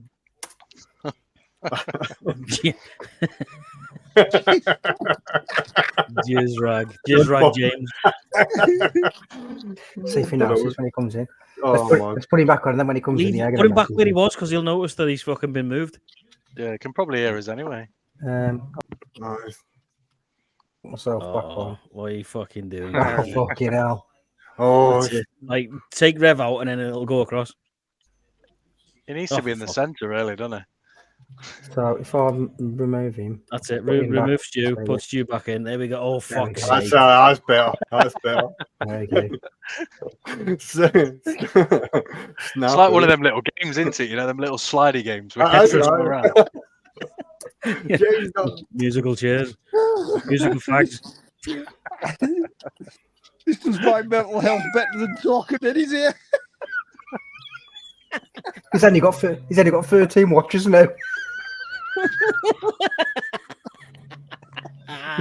in about 10 minutes. In about 10 minutes, he's gone from 26 to 13. Well, James is watching on 13 different screens, isn't he? Like you said last time. Oh man, having a 6-fingered wank.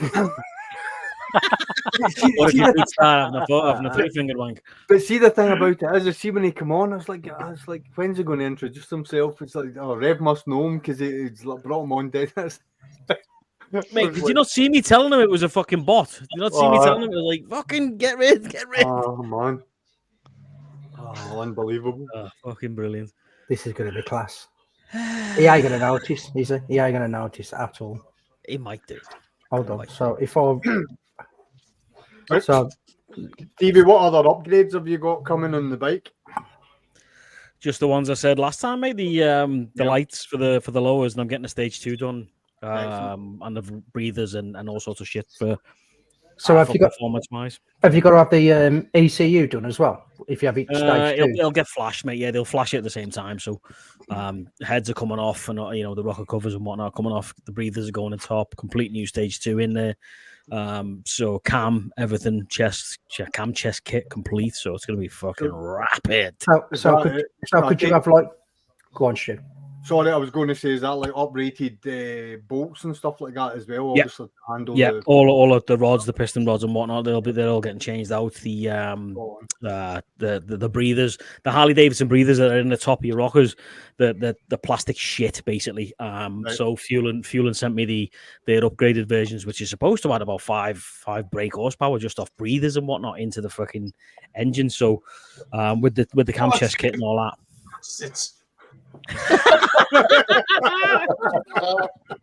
What's up, mate? What have you said? I'm going to have to watch this back now. I've got red.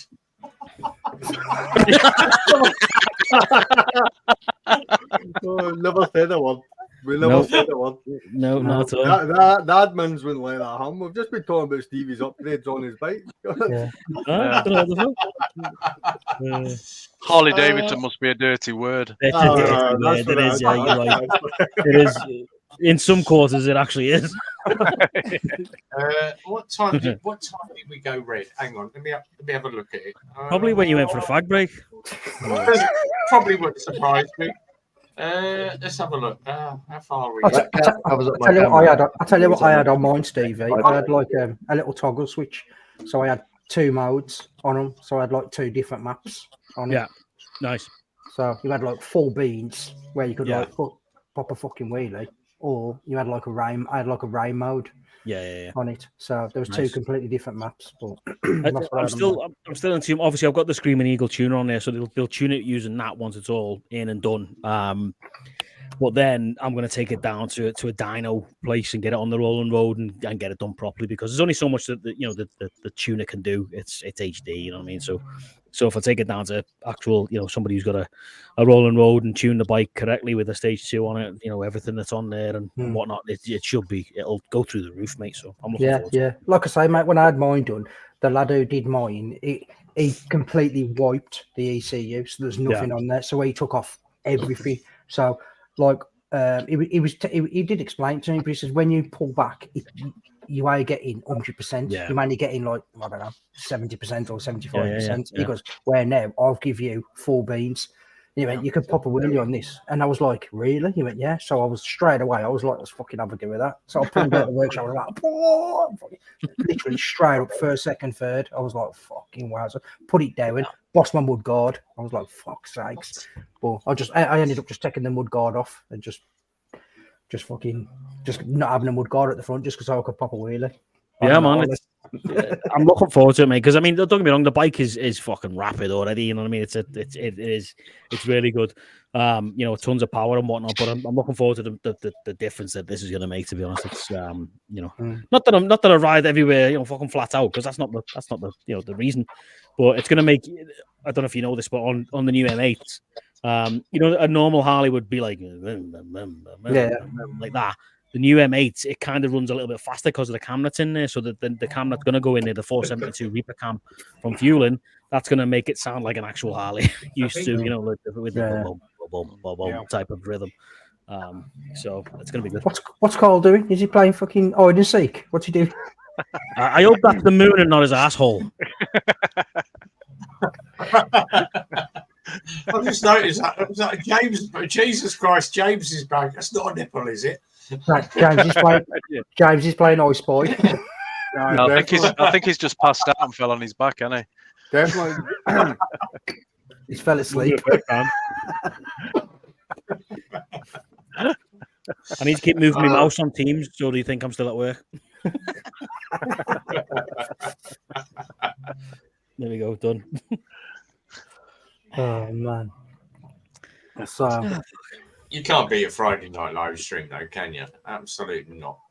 Mate, we are doing a long. Well, Rev said this the other week that they're gradually getting longer and longer and longer on a Wednesday and on a Friday now. Do you know what I mean? Yeah, so, you don't want to go for an hour. You just want to keep going and going and going. And like Stu and Steve did on that fucking 14-hour one. That was epic. The thing is, I will add that I went to sleep in the middle of that. The thing is, we've changed our hours at the garage now. So Monday we are literally all in on a Monday now. But Saturday I get to finish at 2:00, so it gives me time to get the bike prepped up for the weekend. I will get my side stand switch and my gear selector done this week, so I can actually put it in neutral and drop the bloody side stand down. And I can't do ABR because my holiday has been denied for ABR because someone else is on holiday the week that I've got ABR. So are you self-employed? Yeah. Rev, but, I would have the FLU. Yeah, my holiday's been denied for ABR. I can have it next year, but not this year. But I said to him, sorry, I'm having 10 days for Sturgis in 2025. But I have got Wildbad, and they have cleared my time for Wildbad. But I've got the Thursday off, so I'm actually going to go up Thursday morning to Wildbad and get there a day early. Because Simon said if you get there early on the Thursday, Richie lets you in. You can pitch your tent up and just help everybody set up. So I think Peaky's doing that as well, aren't you? Yeah, if I can. I'm having a word with so Brumtown Rider. He's coming back from Barbados. Well, he's flying back now, so he's back tonight. So I'm going to have a word with him, and then because he's booked a tent, and I was just saying to him, it's worth paying 75 quid for a tent, but I've got a 4-man air tent. 75 quid for a tent. 75 quid for a tent. It wouldn't fit in my bloody Lone Rider because it'll be literally just him. I'll be cramped up at the side of the tent on my Lone Rider. So because he's a big lad, I can snuggle up to him, can't I? I think Lockwood and Airsoft Logstar were getting down as well. So, yeah, they're doing well. A couple of things. I have ordered some shit on Temu this week, so Graham's coming down as well, Zed. Is he? No, I thought he had booked JDM as well. Oh no, ABR. ABR they're coming down to because I know they had booked that last week. Talking bollocks. That's Brow. That's fucking Rev's wallet. Look. Here we go. So I've got my armor in there. All me. Have you got an air fucking lion sight? Yeah. So I've got all my food gear in that one. So that's got a wet globe in there. Believe it or not. Yeah, can't do PT today. It's too hot. I've got a little fold-out camping stool. That's my table. I've got a little table that can go in. What are you, a masseur? And that one is my barbecue unit. So I've got all my stuff for wild bad now. It's all around. I bet I packed away like that after the fucking wall, bud. I bet you were It'll be bloody away. Yeah. To be all just shoved in a size bag. Hey, have you seen that thing? Have you seen the elephant rally in Germany? Have you ever seen that on YouTube? Did you post it today? Fucking, well, I don't know who's posted it today, but if you haven't seen it, it's called the Elephant Taffel Rally or some shit like that. Yeah. And what they do, it's a winter motorcycle rally, and it's fucking madness. It's just mud. It's like a mud buffet. It's mud and snow and ice and fucking freezing cold. It's horrendous. It's funny to watch though. It's brilliant to see. That sounds fucking madness. Honestly, mate, how sad is that? Who's Kathy? Yeah, that's Kathy. That's one of my my bike friends. Yeah. Have any done the Wild Southwest rally? Yep. I've seen the thing. There was one actually on TikTok today, and it was from the Paris Dakar rally, and the helicopter's flying beside this boy, and he hits a bump. And see when he sinks into this the dip, the bike snapping through. Here we go. That's her on the back of the ZX9, ZX7. Roger. Is that you at the front? That's me at the front. Oh, yeah. Just two helmets. Yeah. Yeah, 2 helmets. Yeah. Not really, but obviously. No, don't. I was just looking at the comments. Someone was asking somebody called Jizz a question. I don't know who Jizz is. So. Who's Jizz? I don't know who Jizz is. Is it from the States? Who's Jizz? I don't know. I don't know. Was he not on last week? Do you know what you're talking about, Rev? I've got absolutely. I've lost the plot here. It's like, no idea. First week we've at 2 admin, and he's lost it. You guys are meant to be the bloody admin. You're meant to be watching. Listen, it's running smooth as you like, smooth as a baby. What was it I said in the side chat? What was it I said in the side chat? With Peaky and Stu as admin, what could possibly go wrong? I think it's already gone wrong. I was more shocked when I got the text to say, "Do you want to be ad?" I was like, has he really said that to me? Should I have gone to somebody else? It's all in the name. It's all in the name. Oh, that's it. Yeah. Oh man. I don't know. I just want to know who this Jizz is. It'll click. I think maybe they mean James. Oh yeah, that's what it is. See if that's predictive text on his phone. I hate the crack with him. Yeah, Jizz Bum James. Yeah, who's that? I don't know who that is. I don't know. It's none of us lot, is it? It's not. I think someone's banned it out, so it's not. It's not even appeared on the YouTube stream. I mean, the people who are messaging us, they're like messaging like there's somebody called Jizz Bum James on our chat, but they're in, is there? So I don't know who they're on about. I don't know. Maybe it's another one of them spammers. Is it the live chat or is it a StreamYard chat? I'm scanning through the Facebook. I'm scanning through the Instagram. I've got absolutely no bloody idea. It's because we're streaming over free platforms. It's one of them things where you can't look too hard because it's just staring you in the face. Yeah. It's like as long as it's staring you in the face and not all over your face. True. Yeah. Maybe it's somebody on Instagram. Maybe it's someone on Instagram or something. Jizz Bum James, it's on your back, is it not? Yeah. Yeah. That's good for the complexion. Oh yeah. It's a natural moisturiser. That's what I told my missus. Yeah. Rev, were you ever in Recce Troop, Rev? Right? No, don't start that. Jesus Christ. Fucking man down, man down. Clean your glasses, put them back on, and have a look. Yeah. Yeah. They're just referring to somebody called Jizz Bum James in this group, and I don't know who it is. Oh my god.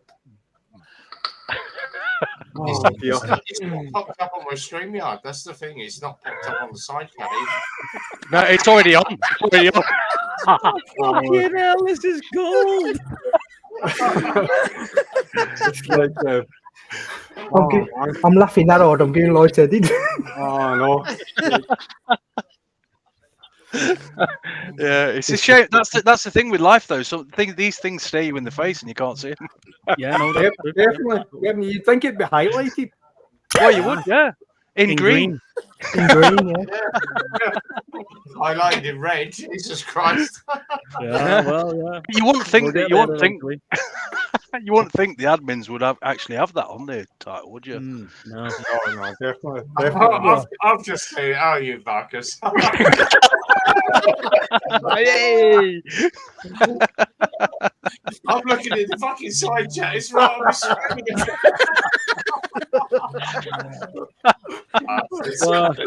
Oh, classic, love it. Hey, flash the bang. You know, incoming. Fucking hell, Uncle Arthur. Come on, switch on trigger. Lower than a week in the jail. Jesus Christ. Oh, you bastards. Right, I've got to figure out how to put it back now. That's one of your admin. I know. Yeah. Hold on. Hang on. This, How's that?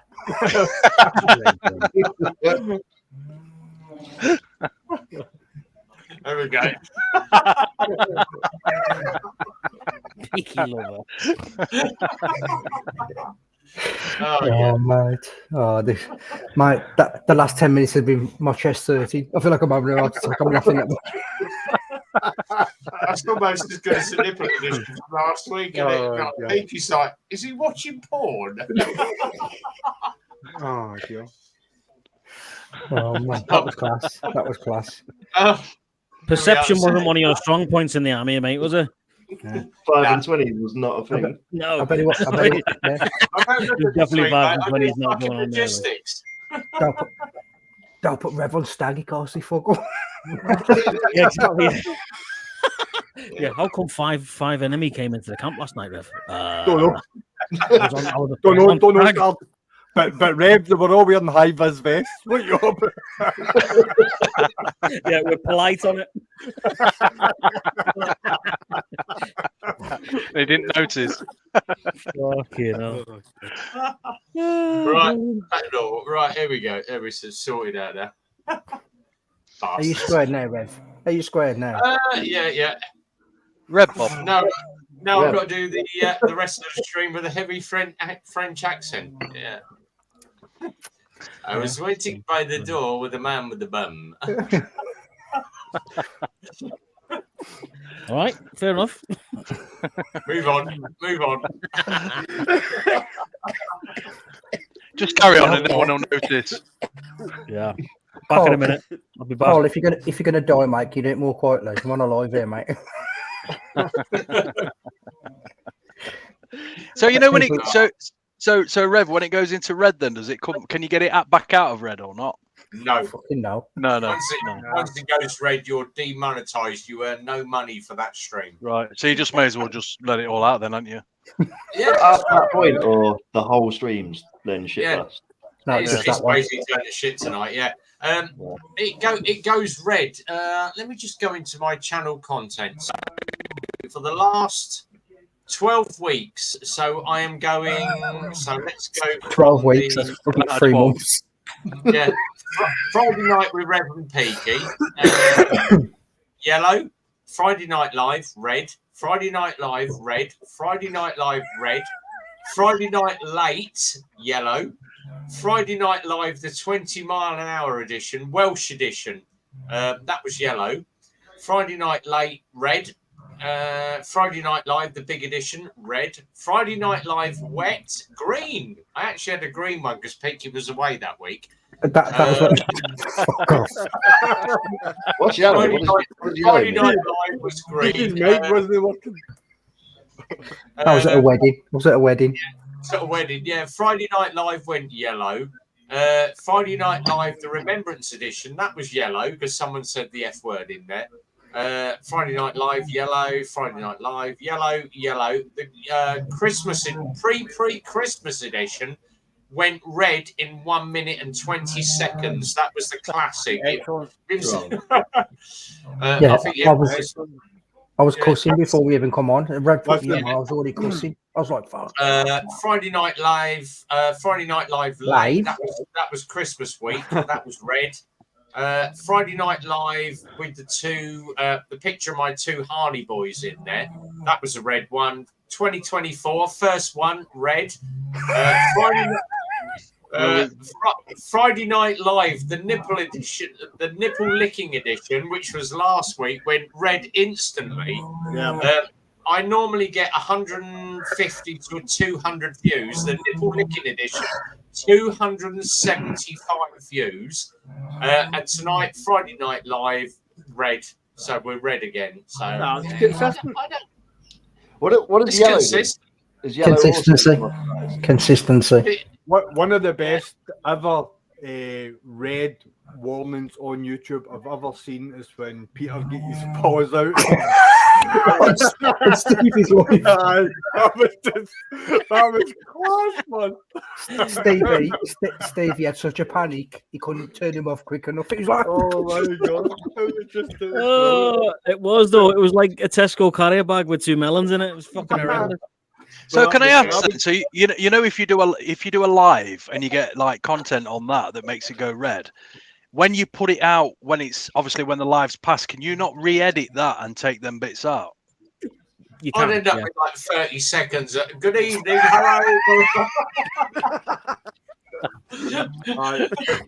You would probably get a YouTube short. I just saw with Stevie's when he got his taters out. Did you know if you could blur that out? Would it sort of like? Well, yeah, no, mate. I stopped caring about my lives many years ago because like if it just doesn't work anymore. So whatever goes on in my lives, it is what it is. It is what it is. Like Stevie said, it is what it is. We're not here to make money out of it. We're here just to have a chat on a Friday night and shoot the shit. So the thing is, I've been on Stevie's live and not remembered, and then watched his live back the next day and gone, fuck. I don't realise I was on his live. A lot of people have done that. Yes, fucking absolutely bladdered. Did Hippodrones no fall asleep?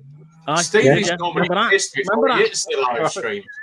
Yeah, he was that one drinking the Di Serrano and Denver. Di Serrano and it tasted like Dr. Pepper. Yeah. It was Corona and Di Serrano. Corona and that was it. Corona and whatever it was. Yeah, fucking, he was absolutely blocked. He was destroyed. He was destroyed.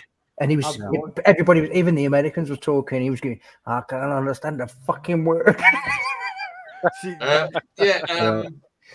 Rory was just saying about obviously this electric cipher. All the motor owners that own an electric bike, if you don't know how to de-restrict the cipher, hold the front brake, twist the throttle to full power, turn the ignition on, wait 10 seconds, and then release. That de-restricts the bike to 50 mile an hour. To put it back on, hold the front brake, twist the throttle, turn the ignition on for 10 seconds, let it go, puts the bike back to 30 mile an hour. One of our guys in Milton Keynes got caught last week doing 45 mile an hour. He's 16, and he got caught doing 45 mile an hour on a 30cc, on a 50cc bike. Copper went, "You were going a little bit fast." He went, "Yeah, it's an electric bike." He went, "Yeah, but it's meant to be 30 mile an hour maximum." And he went, "Oh, it's de-restricted."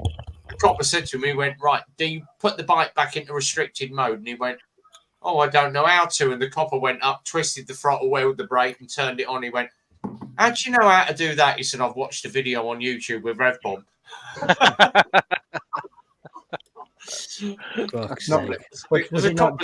coppers know how it works. Yeah. I watched his Bum James's video. I was really interested in the Sauron. See the Sauron at the bike show? The bike place we went to on Wednesday, so Motorcycle World in Northampton, they've got the Surons in. And I said to him, I said, electrics, you know, it's there, but it's not there for people that just want to use an electric bicycle or something that looks like an electric bike, but it's slightly bigger motor and whatever. And he went, "Believe it or not, mate," he said, "we are selling these like 10 a week." And I went, "Really?" He said, "Yeah, they're just short of $4,500 for an electric bike for the road legal version." He said, "But they do 65 mile an hour." Yeah. He said, "You're good for 40 miles." He said, "Most people just commute to and from work on a bicycle." It's electric bike, so there's no tax on it. The insurance, he said, one of our customers, he said he's in his 40s. He pays £16 a year fully comp for an electric bike. I mean, I watched quite a lot. I watched quite a lot of sort of off-road stuff, and like a couple of the Honda riders were given electric trials bikes, and they said they were just outstanding because obviously, like a lot of them went from 2-stroke to 4-stroke on the Hondas, and now they went to the electrics, and they said that the torque on the electric bike is absolutely unbelievable. How much did he pay for the tampons, though? All right. Who's posting this week? Keeping your bugger, behave yourself. I don't own the GSA. This is class. Yes. Did you know what you were letting yourself in for? Letting him have control of this shit? I know, yeah. That's like giving a fucking private or a trooper fucking responsibility for the regiment. Yeah, she's got an RSV4, so yeah, 1000cc bike. Yeah. Stu, I've just found out. I'll show you how you post as Rev. So I'll send you. All right. Schoolboy error, man. Schoolboy error. Right. Good job you don't want to make a living from these lives. I know, yeah, exactly. Yeah, we're just here to shoot the shit. I'm gagging for a bevy now, man. I'm struggling here. Like, right, I've got a nice bottle of Shiraz over here, so. I'm just on the JD tonight. Just straight. Yeah, it's the honey one though. Oh, so it's got a bit of a nice taste to it. I've got this one here. Oh, it's got a cow in the background, man. It sounds like the fucking cow just mooing away in the background. Oh, that's the wife. That's the wife. You bloody behave yourself, Pete. That ain't me. See that? That's gonna be Zed. Oh, nice. I'm gonna ban Zed in a minute. Rev, put that on big screen so the guys can see it. What's that? That. Oh, the Sturgis. Aye, see it. Gentleman Jack special from Sturgis. Oh, hang on. Let me. What is it? Is it a bourbon? Is it a bourbon? Let me go full screen. Stevie's arms again. Oh, nice. Steve is shaking like a shitting dog there. What's that? What's that? A bottle of aftershave? Well, yeah, you can call it that. It's his, Gentleman Jack. Steve is fucking Brooke from Christmas. Hell. I've been in the gym 4 times this week. My arms are fucking killing me. It looks like a bottle of Brute 33, doesn't it? It does. You've been sweeping up fucking loud. Yeah, real well for a minute. What are the batteries like on the Sauron? The batteries are actually they're not lithium ion. They're the other version. Oh god, I can't think of the bloody name of it. Rebel A.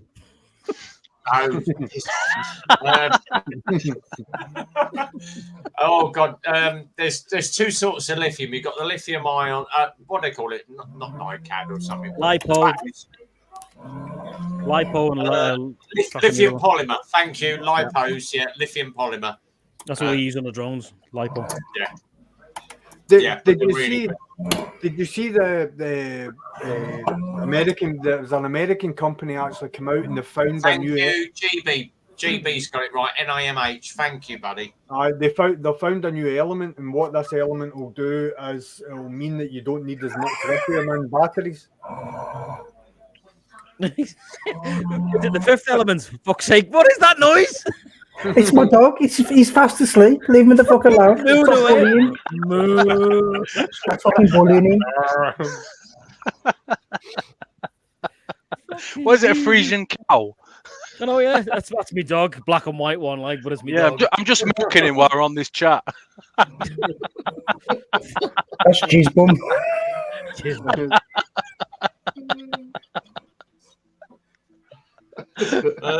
Was going to say nickel, yeah, nickel MH, yeah.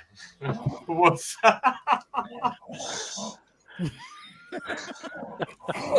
Christ.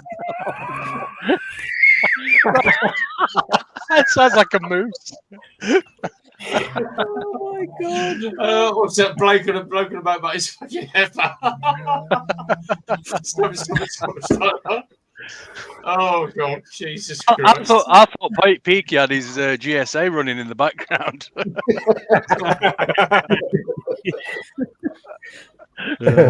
You know.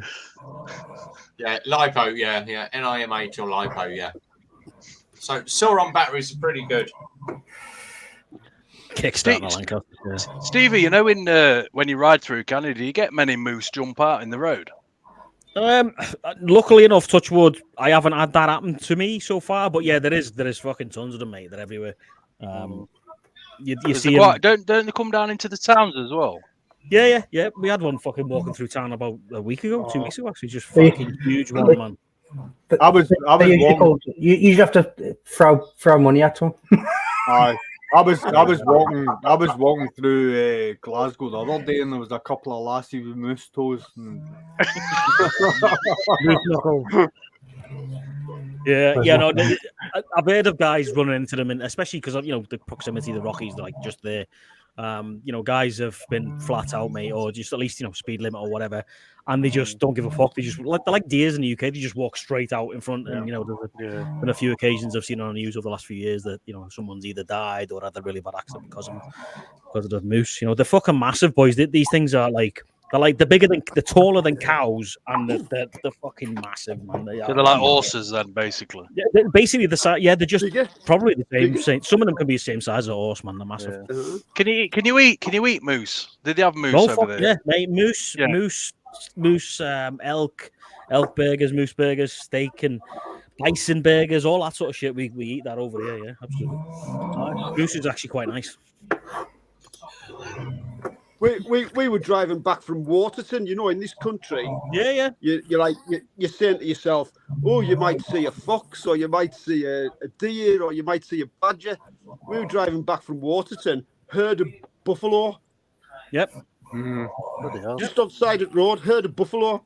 They keep me in a big pen or something, and it's like the pen is so big. There's a road, the road goes through it, and all this, that, and the other. And I heard a buffalo driving back to the house there. Yeah, you can go in there, like you said. They keep them in a pen, and you can just drive into the pen over the cattle grids, and they're just all in this fucking gigantic pen. But Waterton's amazing, mate, for bears and moose, and you You go to Waterton, you're not seeing. Rev, you know, put the nothing. photo up of Nico asleep. I've just sent it. Yeah, exactly. Blake's right, man. A £12,000 moose will feed a family for a year. 100%. Yeah. Big old thing, man. Right, hang on. What the hell have I got there? Who sent me something? Oh, bloody hell! Who's that? I'm just I sent you the right photo, not the one I sent my missus. You sent the right one. I told you not to share that one.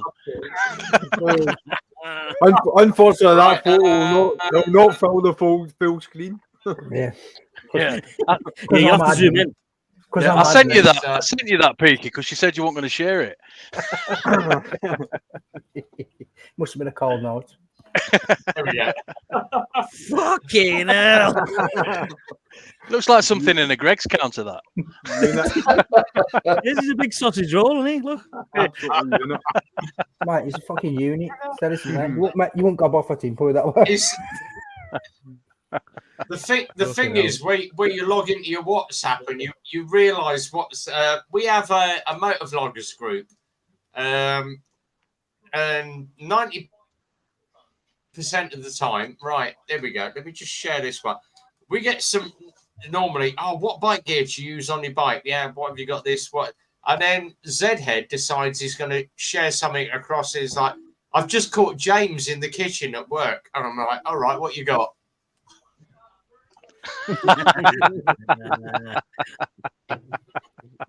I asked you not to share that. Oh, yeah, you did say it. Fuck's sake. He needs to cut his fucking toenails. Yeah, that was my best side as well. Fucking sheep's teeth. Did you notice the sheep had a bell around its neck? Yeah, that was mine. I see that. So they can find the good-looking one in the dark. Here has just asked. Ed Sheeran's uncle is in the stream. Yeah, Ed Sheeran's uncle is here as well. He's at the top in the middle.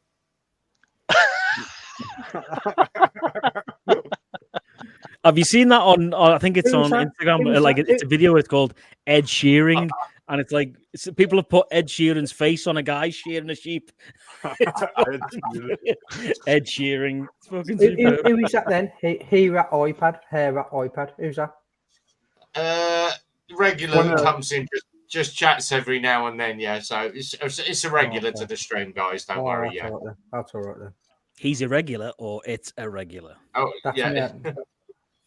Yeah, it's just obviously Peaky has now become Ed Sheeran's uncle. I'll tell his fucking money, ginger bastard. Yeah, if you stand on your head, you do look like him a little bit. Yeah, upside down. He's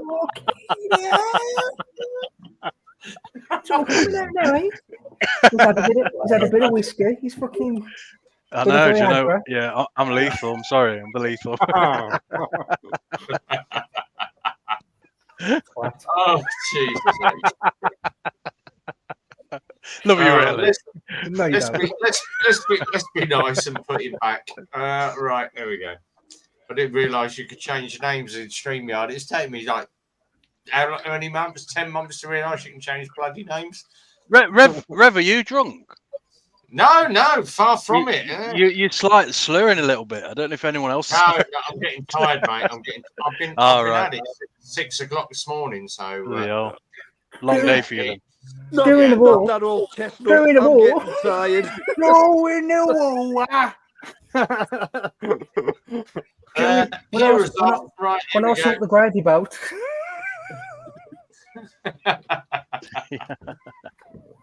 Right, here we go. Right, here is off. See you here.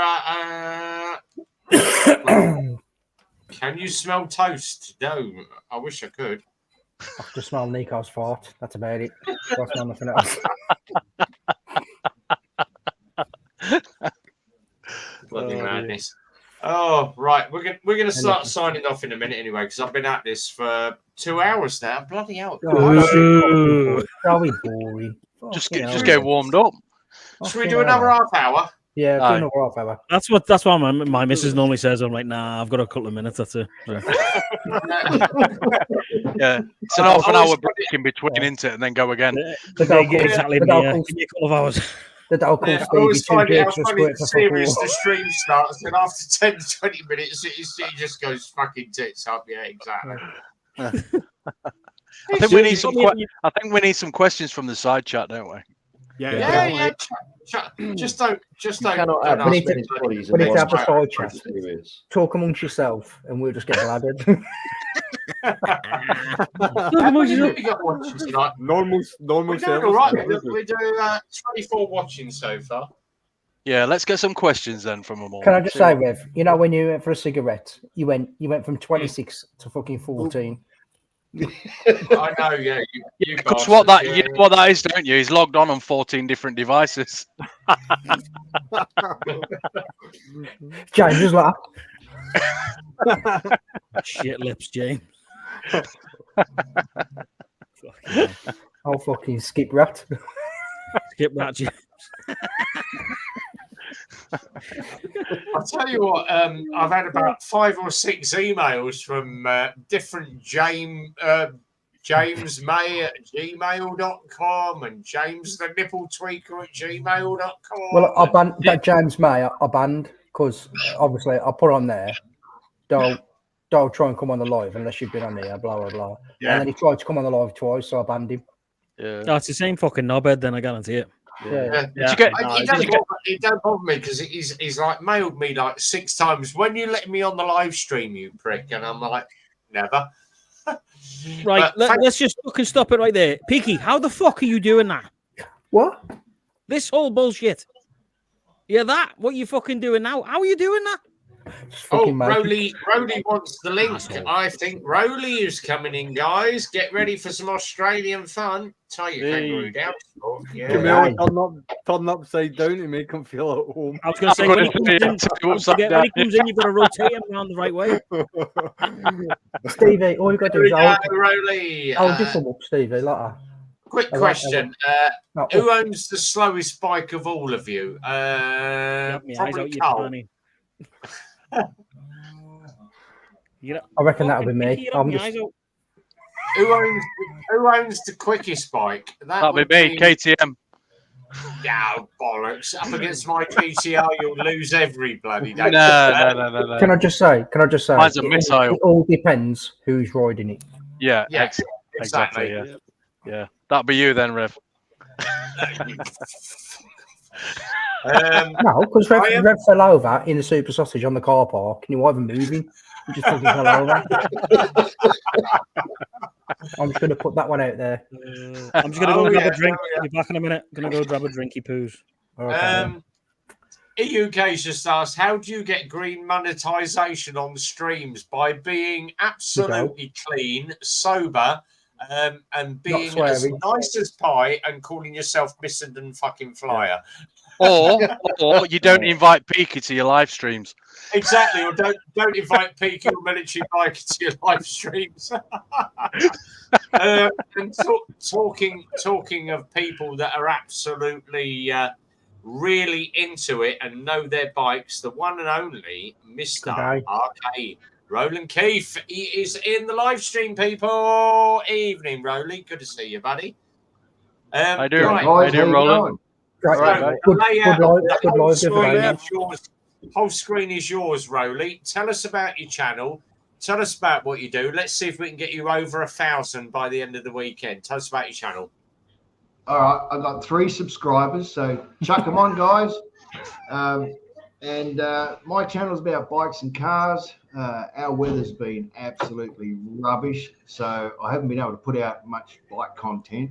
However, I am doing a video on a closed door respray from start to finish, so I'll probably start releasing a couple of episodes of that out if anybody's interested. Apart from that, I co-video with another guy or another channel called Bolt Bucket, and we try and make stuff that when we're drunk we find it's very funny, and we'll just put that up. And apart from that, my channel's a bit of a mix of stuff, primarily bikes, but a bit of a mix of stuff. So that's about it, guys. There we go, ladies and gentlemen. Mr. Roland Keith down in the bottom corner. So Nice. go and subscribe to his channel. There was one. He done the T-shirt thing this week, so he gave away that he does a really good series. If you haven't seen it, Revenge of the Killer Thong. So Rhodey's into B movies. He does a thing called Revenge of the Killer Thong. I've been following the series all the way, and I'm like, yay! And well done to that person that won the T-shirt. So congratulations to them. Yeah, right. If anybody hasn't seen his work, it's really, really good. What's Roland? What's your channel called? Is it called Roland Keith? Roland Keith. Yep. Yeah. Can I just say, Rowley, that was a brilliant live stream we did the other day with your mucker. I had a good laugh at that. Oh, okay, yeah, with Nathan with Bolt Bucket, yeah. I had a good laugh at that, man. It was good. No. Like I say, mate, you know, the thing is when you subscribe to loads of channels and then, like you see the lives, if it don't kind of, we all do it. If it don't captivate you within like fucking 10 minutes, you click off, don't you? Do you know what I mean?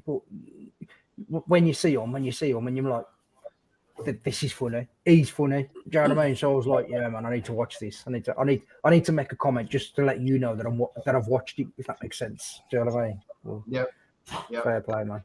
No, thanks for that. I just went over to sub to him, but I'm already sub to him. Yeah, you'll get another. You'll get some more subs after tonight, anyway. With a bit of luck, as the next sort of couple of weeks roll on, we're hoping for some kind of summer. I mean, most of the nights we're sitting here with still the heater on. We've had shitloads of rain, heaps of wind, and neither of my bikes are good in poor conditions. So yeah, it's just not worth me getting out with a camera for 5 minutes to try and cobble something up. So yeah, I've just been working on a little bit of a series on, well, for anybody's interest, if they ever wanted to know how to do a closed door respray that'll end up pulling trophies, on a motor vehicle. Right, let's punch a link up for Rowley. So if you fancy following Rowley's channel, here we go. Roland Keith 5322 on YouTube. There's some great stuff on there. So you got Revenge of the Killer Thong. If you haven't seen his bike, and he knows I love that bike. He knows I'd come over and try and steal it if I could get to Australia. The M109R, he's got the massive great Suzuki Intruder. So go and check that bike out. We've done stuff where he's been in the garage and he's got like half a dozen cars in the background and the riding bikes he's got there as well. So go and give Rowley a sub. He's at, let's just check your subscribers, Rowley. He's currently at 771 subscribers. So if you're watching this on the replay, Roland Keith down the bottom, go and give him a sub. Go and give him a follow. Let's see if we can get him to 1,000 by the weekend. It's a long shot, but it may happen. It may happen. How many you got, Rowley? How many you got now? 771. Yeah. Slowly creeping up, Yeah, EUK bike. He's got there we go. For some reason, YouTube doesn't seem to favour Australian channels that much. Not just you, mate. I've started watching is it called Arai Man? Which is quite a good Australian channel. Adam, yeah, that does all the adventure riding. I think that's he's coming to the ABR festival this year. Is there? Yeah. I messaged. I might have to come to that this year. Mate, honestly, that is one of the channels that I watch regular because obviously he's in America and he used to race and this, that, and the other. But some of it's just the riding he does. It's how he edits his videos and he does the overlays and stuff like that. Because it's like a proper Australian, isn't it? Yeah. It's like it's almost like every video he does is like a long way down or a long way round or something like that. It's proper fucking epic. Constantly. Do you know? I watched something on Netflix.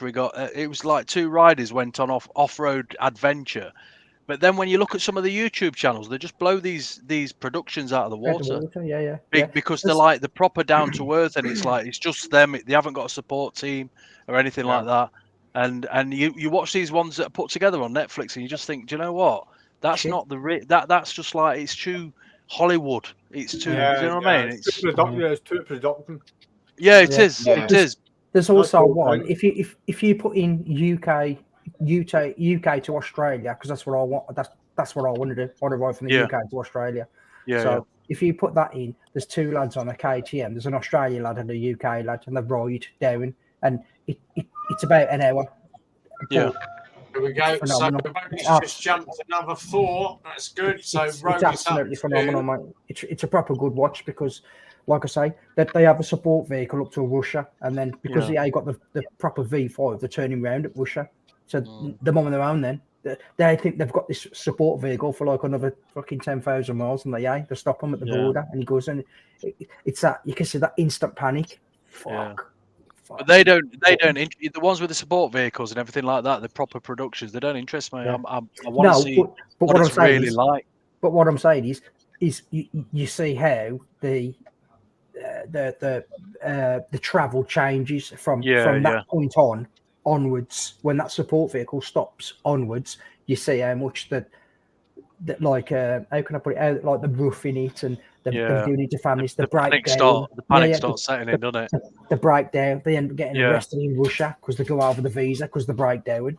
So they end up having to spend 3 days in Russia to fix the bike, and then they're out the visa when they get over to the end of the country. Mate, it's fucking brilliant. Honestly, it's brilliant. Yeah. And it explains all about the visas. What's that channel called? Sorry, I can't remember the name of the channel, but if you put UK to Australia, it's two blokes on KTMs on them like I can't remember now. Them like fucking 450s or something. Just say that word again, mate. What's the name of the bike? KTM. BMW R1215. KSA. What does KTM stand for? And that's not a stupid question. By the way. It's some weird. Keep the money coming. Not KTMC, you daft cunt. Fucking hell! Everyone's a fucking critic, are they? Yeah, it's some Swedish name, isn't it? I don't know what it says. But...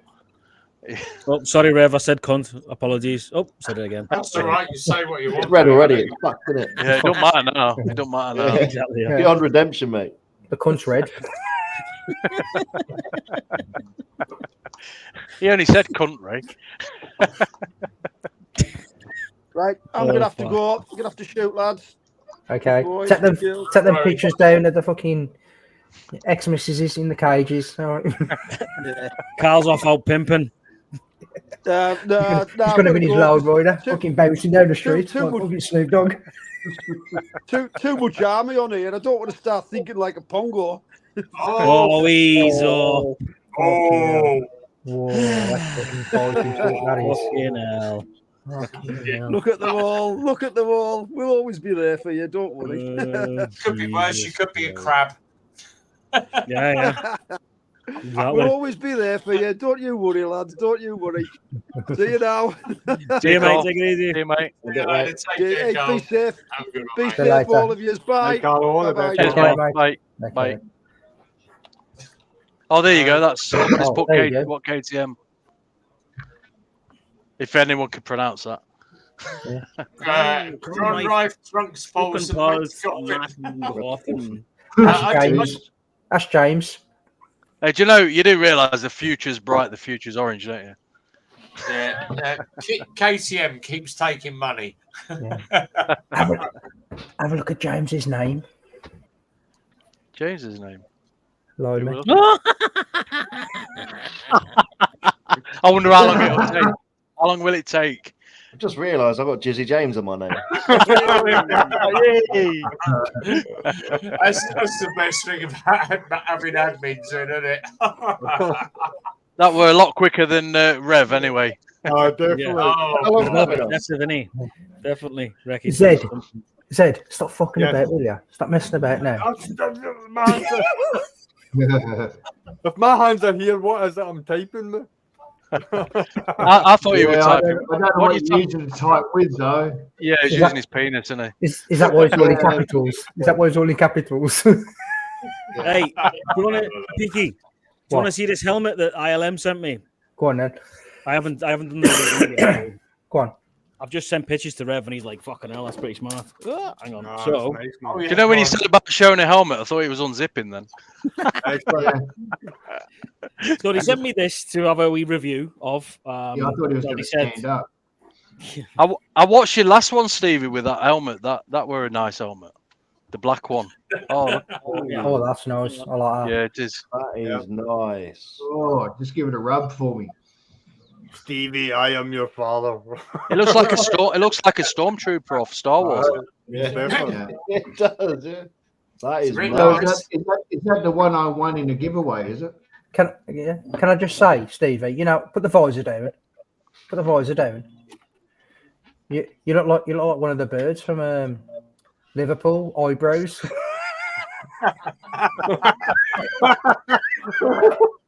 It's got a bit of a Power Ranger vibe to it. Yeah. It is nice. It is nice. No, isn't it? it is nice. What colour is that? Is that like an iridium visor, or is it just like an orange? Is it? It's kind of like it's like a gold, mate. I don't know if you can see it on the camera, but it's kind of like a gold. Yeah, it's nice. That it's really But nice. the paint's like a pearlescent white, but it's got like sparkles in there, if you want to call it that. And it's fucking it's well smart, man. It's really cool. What do they like at night? Those visors. I haven't used it yet, mate. I've only had it for like a week or two, so obviously I can't ride, can I? With the others? No, Looks like the Stig. I've got I've got a mirror visor on my bike, and like as you start getting into dusk, it's White Power Ranger. It's dark, very, very dark. Yeah. Well, yeah, it's smart. Stevie, what was that black one? I watched your review on that, but I can't remember what it was called. So that's the one that I bought. That they sent me that for free, mate. But the one I bought was the one I've wanted for a while. Actually, it's the HJC V10. That's it. helmet. Yeah, well, nice. It was nice. That I like the styling of that. It's the Yeah, rabbit. Yeah, pretty smart. White Power Ranger or was that White Power Ranger or a tank wanker? Both, innit? Fucking hell, mate! You can tell us some beer flying around. Every fucker's gonna order. Where's my free helmet? Hey, up. Roland's got a bit of pussy there. Look, Yeah. Every time Rolly's cat walks by, I'm sure he's winking at me. You want to take that to the vets, mate? It's only got one eye. Oh, hang on, I'm looking at it back. I can see what he's had for dinner.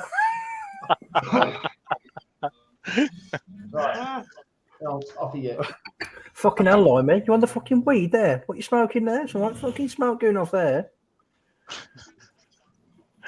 On the ganja. Get the CDT down there. It's got the old There's a CDT TDT on Monday, so I better not be. I've already got a white helmet, but I get it. Mine's more of a salmon colour, though. yeah. Stuart, you sold the ZX14R, did you? Me, yes. Yeah, I did. Said it was shit. You said it was shit. No, not at all. No, I did. I sold it. I bought the ZX9.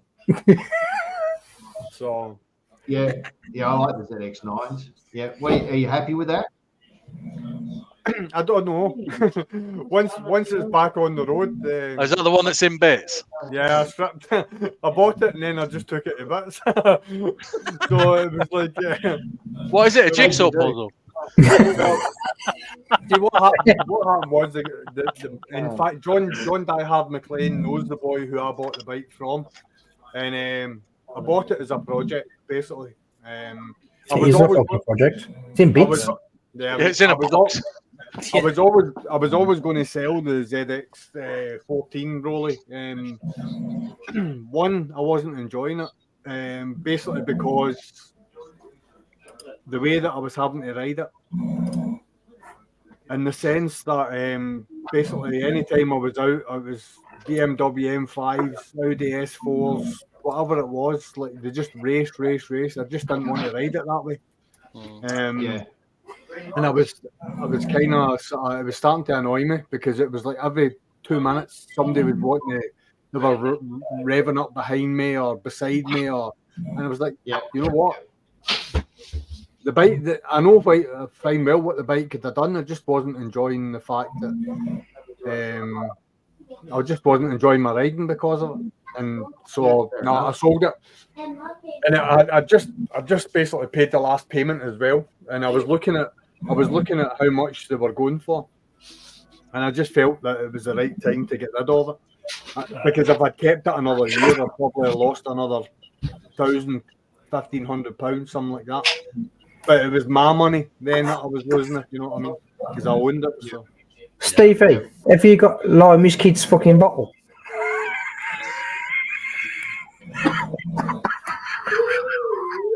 No wonder he's moaning. That looks like one of them fucking sauce bottles, doesn't it? The red sauce bottles. Yeah, it does. Yeah. Hey, this is a fucking Costco special. I'll have you know. You get Costco's out there. Mm-hmm. Yeah. That's where you know what Costco's like, man. You go in there for something like small, you come out with fucking $500 later with fucking all sorts of random shit you don't need. It's like the Laffy, eh? That was one used of to buy them. telly and the never Exactly, for £1.50 a week. That you have to sell after fucking 3 months because you were skint. Yeah. Every time I say to the missus now, I'm off to Costco, she's like, you can fuck off, I'm coming with you. Did they do, you know, because here in England they do like there's a Costco near us and it does like these hot dogs and these do you get all that over there, the food and stuff? Have you seen the size of them and the pizzas and stuff like that? Well, you can get a gigantic hot dog about that big with all the stuff on it at the cafe that's in there for like $1, and it's fucking massive. Yeah. Okay, I wish that was the doggies, don't you? I love Costco. Costco's phenomenal. I think people do it over here because of the, people live sort of quite far apart, if you know what I mean. So you go to Costco and do a gigantic shop, and it lasts you, a month or whatever. Yeah. And plus the weather and whatnot keeps people indoors more or less. So. Rev, have you ever thrown a leg over a Z9? Sorry, Rory. Yeah. I went for the 7 in the end, but then I went straight to the GTR. No. These new, the new retro ones. Oh, I don't like it. They're not all that really. What's that? The Z900, is it? Yeah. It's got. Yeah, I quite like them. There's something about it. There definitely is something about it. I think it's one of them where it's like it's probably a I don't know, dry weather Sunday bike or something like that that you'd have alongside, because obviously quite a few of us are into adventure riding, so it'd probably be something that you could just jump on at a weekend then. But they are a nice bike, to be fair. Yeah. So if I genuinely know if I could afford a second bike, I'd go for that quack that me and Zed was on about earlier for the turbo. Yeah. Yes. Is it SX? SX. It's like the touring version. Yeah. Rolly, it's the touring version of the H2. What was that? Because I had the ZX1000 Kawasaki. So it's how you get the Kawasaki H2R, which is the race version, and then you get the H2. So they brought out an H2 SE and they brought out an H2 SX, and it's either the SE or the SX. It's a touring version. SE, it's the SE. It's the SE, like special edition, isn't it? That's so it comes with the touring pack with the hard panniers and stuff like that. Yeah. And Peaky and I sat on it in Birmingham at the bike show. Mate, it's fucking lovely. What a weapon! It's you soon, guys. Is your punk? How you doing? Yeah. Honestly, that's so. Go on, sorry, Joe. No, sorry, mate. I was just going to say, I just noticed that is it Bloke on a Motorbike that was talking about racing up the A453. I think they're from my neck of the woods. I'm from Nottingham originally. And I think they're from there. So I don't know where they're from. That was the dog. The dog's awake. That was the dog. Yeah, so I'm just wondering, bloke on a motorbike, whereabouts in Nottingham? I can smell that through the microphone. Jay, my mate stays in Cottgrave. Oh yeah, that's quite south. Cottgrave. Yeah. South Nottingham, yeah, Cottgrave. Yeah. Limey was just saying his partner's just started up a channel. So Jessie and her Yummy. So go and give it a follow. 2 subscribers at the moment. Is that Jessie? Is that Jessie that just walked through, Limey? Yeah. Hi, Jessie. Hi, Jesse. I'm your 3rd subscriber. Yeah, there we go. That was her. Jessie and her Yummy. Go and give it a follow, and that's another channel we can promote, guys. So let's get her up to monetization levels. She'll catch up with Peaky Biker soon. So that ain't fucking difficult, is it? Hey, listen, she's a woman and she's got a bike channel. She'll be up to 1 million subscribers by next week. Yeah, that's what I keep saying. She'll be like double mine in like a month. I was just going to say, Pike is a woman, but he ain't up there yet, is he?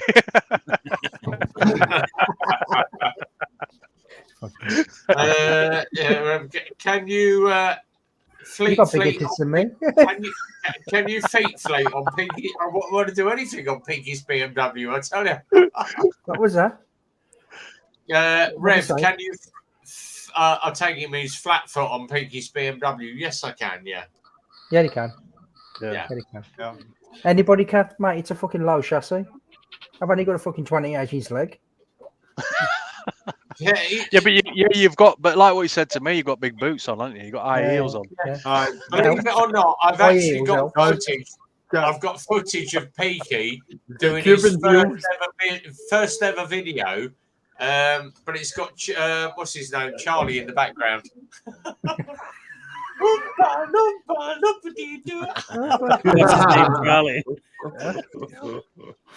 Listen, Jizz Bum, calm yourself down. No, do you know what though, Peaky? You know when you did that off-roading that time, you absolutely nailed it. You was off. You were gone. Because he was in a fucking Warrior. That's why. Who's that twat in front that's just gone through the puddle? That's Jay. You got me fucking wet. Mate, that's why I fucked off, because I thought there's fucking no chance. He's kicked the shit up to him, below me, and then he's fucking smashed me with water, and I was like, you can fuck this off. There's no way I'm getting fucking stuck behind these pair of cunts, because I've just fucking helped me. But do you know what we was on road tyres, and I don't think we did bad on road tyres, but you was off, you were gone. Well, mate, I didn't mean to, and because I was just concentrating, and it wasn't until I stopped, until I saw them lads coming past.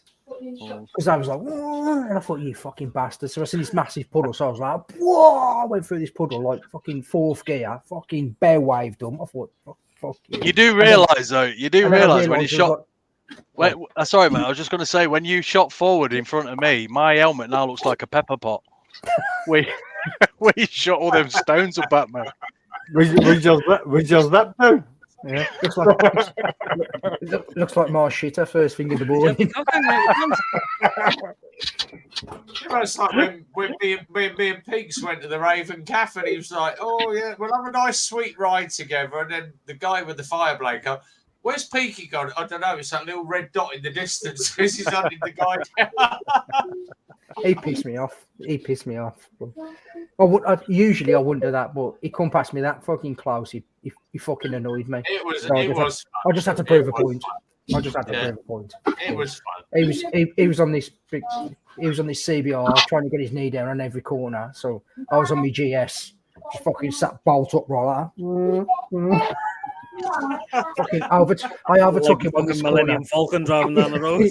Yeah, mate. I overtook him on this corner, right? So he's like he's thinking he's fucking Valentino Rossi trying to get his elbow down. Do you know what I mean? It's like that.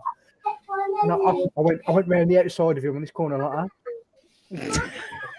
Smoking a fag. feet up on the handlebars. Yeah. And then, like I said, we got into Turnhill. Then, as we Turnhill, it goes to 40 mile an hour.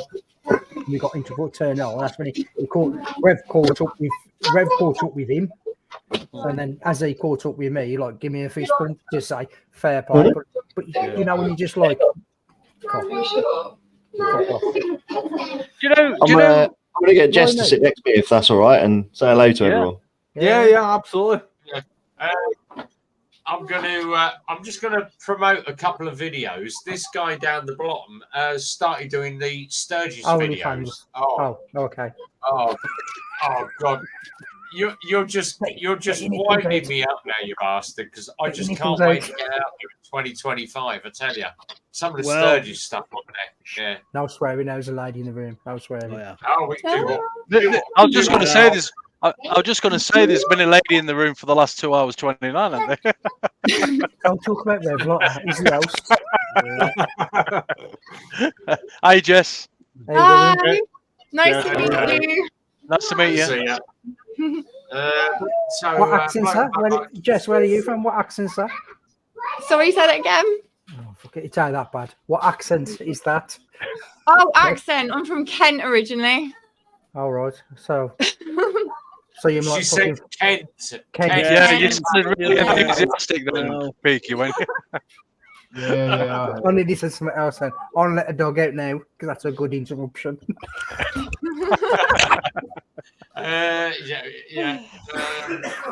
But yeah, if you want to watch some of the Sturgis stuff, so me, Peaky, I think, are you coming, Jay, next year? Yes, mate. Yes. Yeah, so we're all doing Sturgis next year. Go and check out Military Biker. Some of the Sturgis videos. I tell you what, we're going out there. We're meeting up with Hills on Two Wheels, Marine Rider, Military Biker, loads of the guys out there. It is going to be probably one of the best videos of 2025 coming up. So just preempt everybody for that. Do you know what, Rev? You've just said, "Are you coming, Jay?" And I've just said, "Yeah," and I don't even know anything about it, but yeah, I'll come if I'm invited. I've worked out the pricing on it. So find a Calgary Harley, hire a Harley, ride down to Sturgis, which is South Dakota. Nice. Fucking Harley. It's got fucking $3 million fucking dollars. Yeah, 2 days ride. The Harley hire works out just over 3,000 quid. So it's not bad for 10 days. But mate, right down to Sturgis. Imagine how much beer you can buy with 3,000 fucking beer. I could buy just that Lex Moto with that money. You can buy a second-hand old school fucking Harley for fucking £3,000 over here. Yeah, we'll figure something out by the time we get round to it. I would fly to Sturgis if I could. Drink £3,000 worth of drink and lie in a ditch for a week. Exactly. Just waving at everyone up. Mate, I'd have been planning. See when you go down Sturgis Main Street, just remember and step over Zedhead. Mate, I'd have planned on getting a fucking room because I plan on getting arrested the first night, and you got free fucking accommodation. And you don't even need to pay for the flight back because you just get deported. Yeah. You're tucking dollar bills into the G-string, wouldn't you?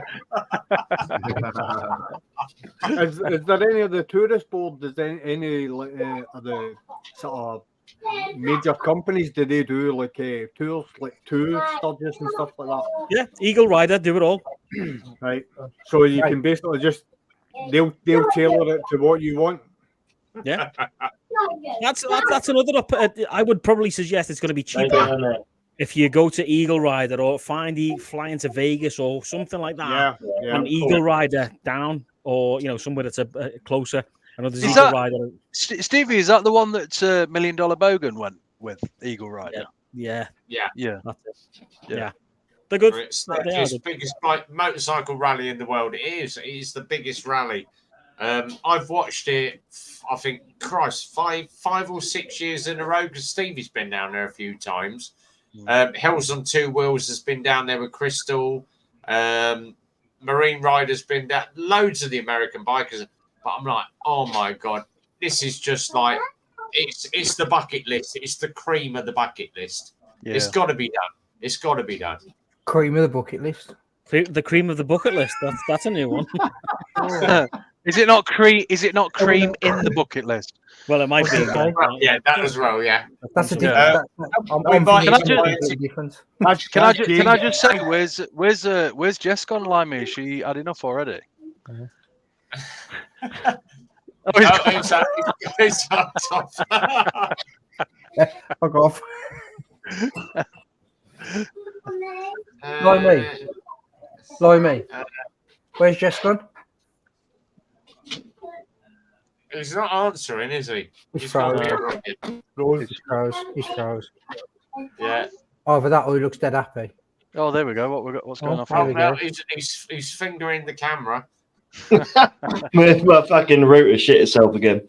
Yeah, Limey, we're just asking where Jess had gone, and she just give up the ghost now. She just. No, I think she's making popcorn or something. What, for all of us? yeah. Get shit out. I'll be down in a minute. The camera's in the bin now. Fair play. Right, that looks like quite a professional setup. That. Say again, bud. I say that looks like quite a professional setup with your light and everything. Oh mate, I've got all the gear, but fucking no idea. No, do you know what? Do you know what? To be fair, I've started watching. I've been watching your videos. Fucking blue on blue, isn't it? Yeah, I've been watching some of Limey's videos, and they're quite good actually. It's like he's quite good enjoying at what it. he puts out, isn't he? Yeah. Yeah. Just a pity he's a boring cunt. I'm only joking. Rev, shameless plug. I'm going to put this in the fucking side chat so people can actually see. Yeah, go on, mate. Go on, chuck it up, mate, for me. Go on. Yeah, you'll have to. Let me see if admin in the private one. You'll have to put it in. Let me see if admin fucking agrees to it. What is it? That's the 3 hour stage. Yeah, she's just making popcorn. I've just dropped it in the private chat, mate. Oh, right, okay. Got it. Yeah, got it. I've done it, Rev. It's the late Sturgis. Yeah. You want it? Oh, there we go. I've done it, Rev. All right, nice one. Just helps you, mate. Just helps you. You know what I mean? Rev, can you put mine? That's the best bit when you've got admins in it and just whack the shit up for you. Yeah, change your name. Make sure you all fucking check your names. I was I don't really understand where the licks have come from. Why is it now Limey Licks? There we go. Beat you to it. I thought mine said lazy legs on a bike as well for a minute, but I think it's just double vision from this. What's Limey Licks? What's that about? That's quite a good name, actually. The Limey Licks. Reb, who's put fucking Reb Bomb? Get it right. You've had that on here for over an hour. That says Reb.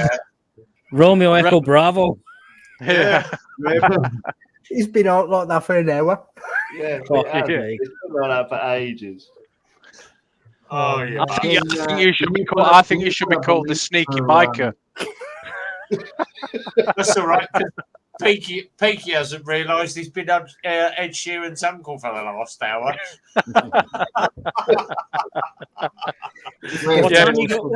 How long are you going for, Rev? Put up a link. I don't mind, mate. I don't mind. We might as well do 20 minutes, haven't we? Make it 3 hours. Yeah. Yeah, why not? We're doing another. Right, let me go and get a top up. I'm going to get a drink as well then. Poor old Rowley sat down the bottom. He hasn't said a bloody word. Yeah, got a word to fucking edge rise, has he? Yeah, he ain't had a chance.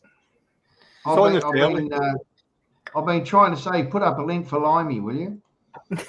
Yeah, of course we can. Yeah. I'm not sure if I'm hooked in. I am subscribed to you. Okay. Yeah, because when you popped up, I did go to subscribe to you, but I'm already subscribed apparently. So there you go. Let's have that. I can't remember if I'm subscribed to you or not.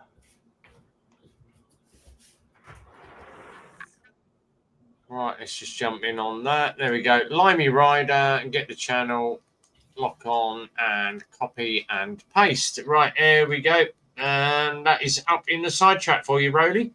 Rowley, drop me your logo across to my email address, mate.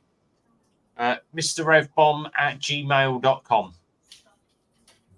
And I'll whack I'll whack you some coasters out, mate. All right. So I've just said, there we go. Link up on the side chat. Limey, the Limey Rider. EUK's already subbed to him. That's good. I'm not, so I am now. Oh, brilliant. Thank you very much. There we go, boys. All sorted. Rev, just in one of my videos, just in one of the comments, just jot down your email address for me. I'll put it on screen. I'm quite happy to share my email address. So, James will be excited. It's all right. I've got the option to obviously block people. So, mrrevbomb@gmail.com. Drop me your logo in there. Limey's done it, but obviously Limey's on like a 2-week backlog at the moment because I've got other coasters going out. But I will complete. Howie's been waiting for his package. He won the Christmas quiz and he's still waiting for his package. So it does take me a little bit of time because I work literally Monday to Saturday from 6 until 6. I work 6 days a week. I don't have time to get down the post office or I have to pass the admin on to other people. So I have said to my mum tomorrow, can I drop a load of parcels at you, drop them at the post office and send them out? Here's the money, do the job for me. So I have about 3 or 4 admins doing the work for me, but it's literally, I'm just so busy at the garage, don't get the time. There we go. Itchy Punk, sub the Limey Rider. There we go. Nice. Jessie and her yummy is back. And Jessie and her yummy is back. So we put that link up earlier. So if you haven't subscribed to Jessie and her yummy, go and give her a follow. She's at 2 at the moment. Let's get it up to at least 3 or 4 by the end of the night. So loads of links. Did you put a link up to that? Yeah. So Jessie, SY, and her yummy. Well, there's 17 watching, so you should get at least 17. Yeah. So Jessie and her yummy. My phone has just died, which is also my webcam. Oh well. That's called fucking admin. Yeah, amateur. Fucking badmin. Need admin. He's Peaky. Are you not a fucking signaller as well? It was actually plugged into a charger as well, but obviously a really bad charger. So I'm quickly putting it back on quick charge. He's fucking. No, we're quite liking the look of the cat flapping his tail around. Actually, Stevie, he's wired into some fucking D10. He's wired into some D10 and plug it in. Fucking Don 10, as we know it. Black and tan. Black and tan. There we go. Sub. Right. So next line up. Job done. Okay. So Dogs we're away. Dogs away. Limey to come back. He's sort this. What are you whinging at? Do you want to piss again? For God's sake. No, I'm all right, mate. I've just been. Thanks. I've just sent him my bag. Not the wife. Right, let me let you stop out for this, boys. I'll be back. Okay. Dear. Ready. Can I just ask Stevie and Roland, what time is it in Canada and in Australia? Right now, for me, it is Friday afternoon, 15:43 or 3:45. Okay. Roland, what's it? For me, it's Saturday morning, and it's 9:15 in the morning. Wow. So we're on 11:15 in the UK, 10:45. Yeah. What, Friday night? Friday night, yeah. Yeah. See, I'm your future. Yeah. Yeah. What was you? Sorry, Stevie. What was you on, Stevie? It was Friday night. 3:45 in the afternoon, Friday afternoon. Okay, so you're our past then. You're our past, yeah. Yeah, this is fucking weird, isn't it? Yeah, so I'm in the past. Rolly's in the future, and you lot are just in the middle. Yeah. What's it up in Glasgow? 1973. I was gonna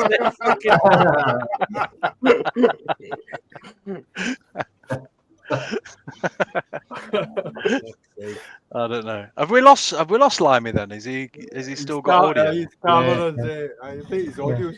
I was going to change his name back, but I forgot what his actual name was when I changed it. So I just left it. Is it the grimy lips?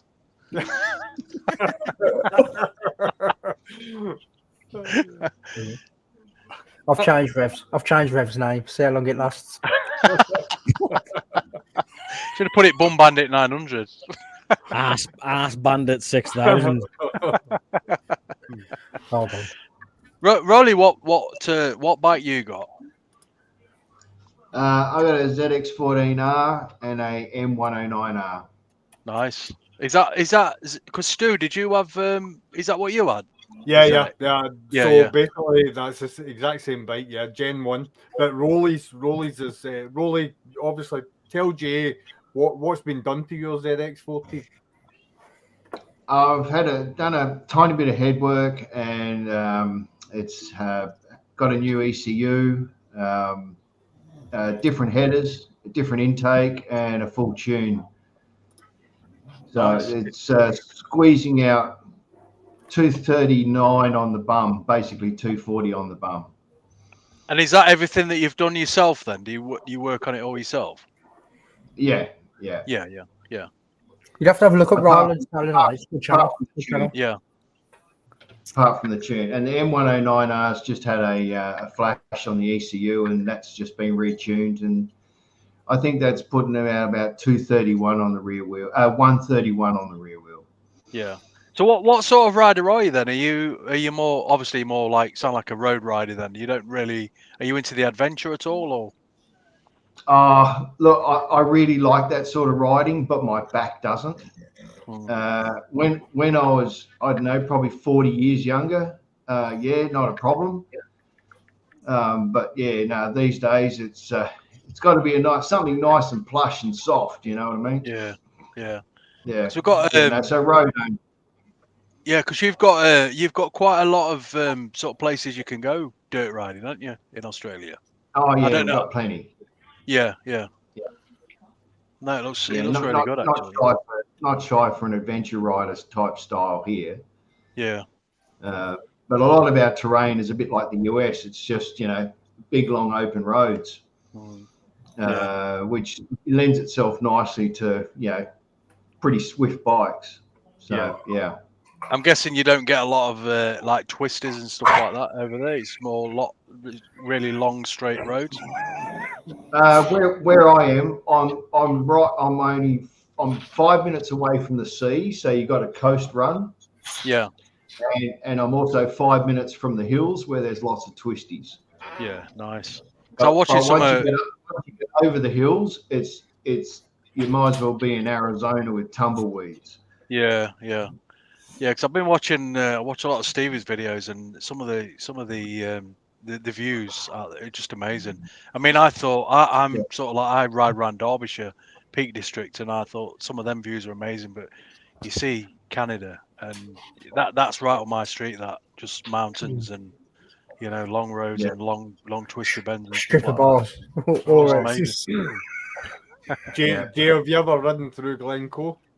I have met. Yeah, Glencoe's amazing. Yeah, I've done it twice. In fact, you know what, Peaky? I was on about. I was thinking about this the other day. If you go through Glenateeve, where Skyfall was filmed, I've seen people camping down there, and I wouldn't mind going down there and camping down there as well.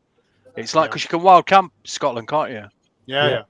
And I was thinking about that the other day. Trip up to Scotland, go to Glenateeve, and just pitch up a tent down there. The hotel at Glenateeve, the reindeers and that come right up to you, and you can feed them carrots. Yeah.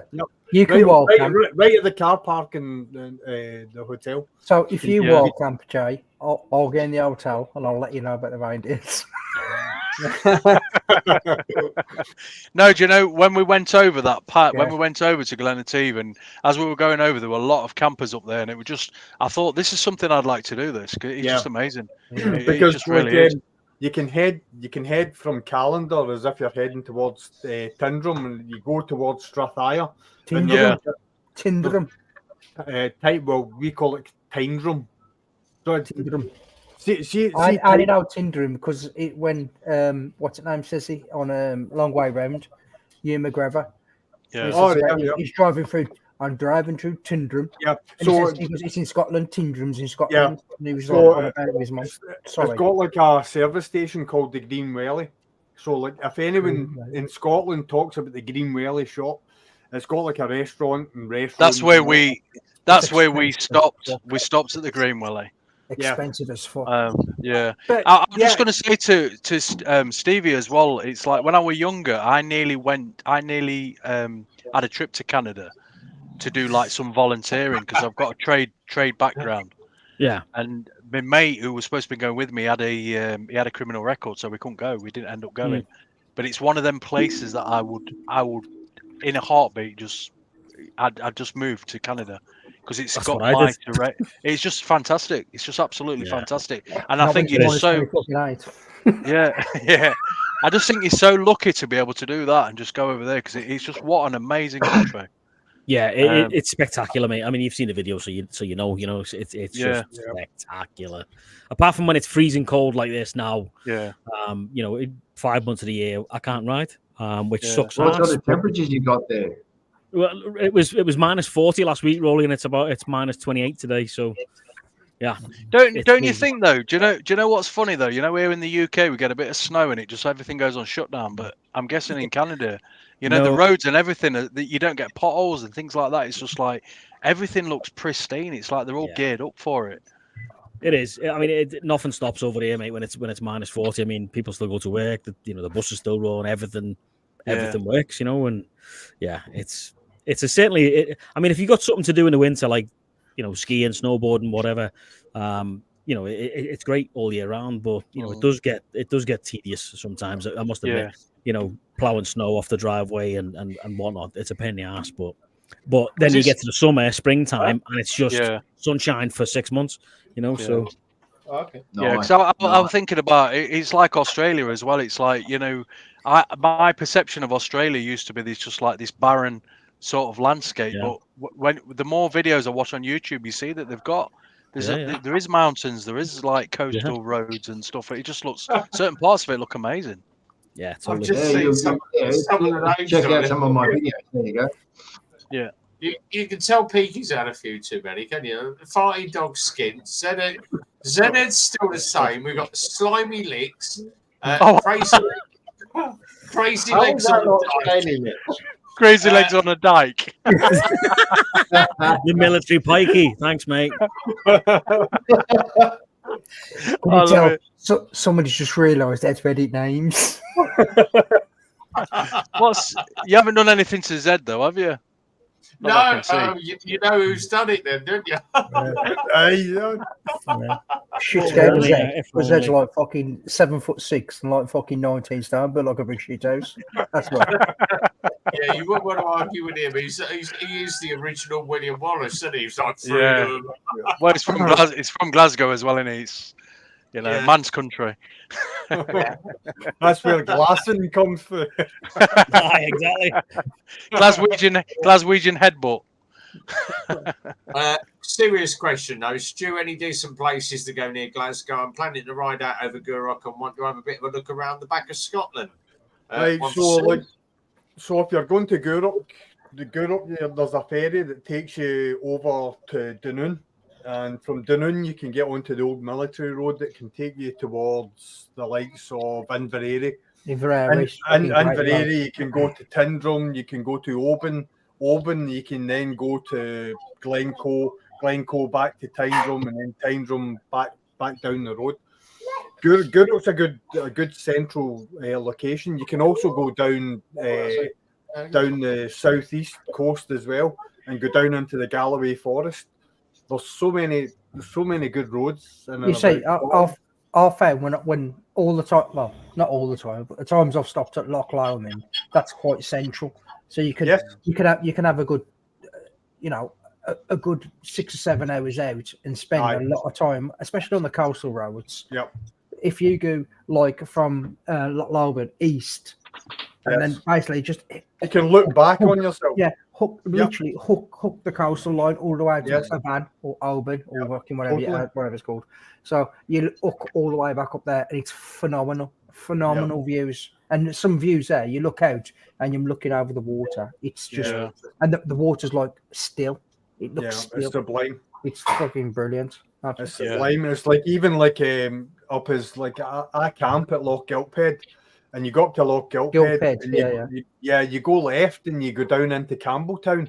So for the whole journey, it's about 80 odd miles. You've got the sea just by your right hand side, but it's all twisties, and you've got the water just by your side. But that's what I'm saying. When you come up from that, if you go from Lomond west, the furthest west you can get, and then you hit that coastal road up to Aban. Yeah, and it's like a single track road.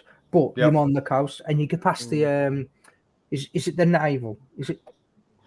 I think. It's you've got the submarine base. The submarine base. You've got Coolport and Faslane up there. Yeah. They're right on Loch Fyne.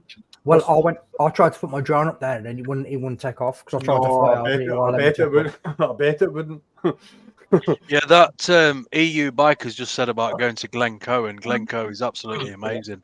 And I've been there probably 2 or 3 times, and it's just like every time you go, it's just fantastic. It's definitely got to be as a biker in the UK, it's got to be definitely on your bucket list. It's an amazing 100%, place. 100%. Yeah. Like I say, mate, if you're a biker, you've got to do the NC 500. You've got to do it. But then once you do it, you realise the West Coast is the coast of fucking hell, mate. You fucking stink. The West Coast is the fucking coast of it. That smells like fucking pure dog shit. It smells like. So see by the time where I stay to where Peaky's talking about Loch Lomond is 20 minutes from my house. It's over the Erskine Bridge. So by the time I hit the twisties, my bike's warmed up, my tires are warm, and we're How many bedrooms? How many bedrooms you got, Stu? I've got a big garden and then plenty of tent space. Okay. What does that include? Breakfast as well? If you like haggis, then I. Oh, I love haggis. I love haggis. Yeah, absolutely love it. Yeah. It's hard to catch, but it's easy to cook.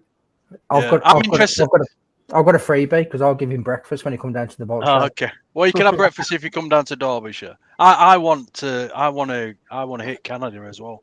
I think that's a place that's got to be done. Do it, man. Come on over.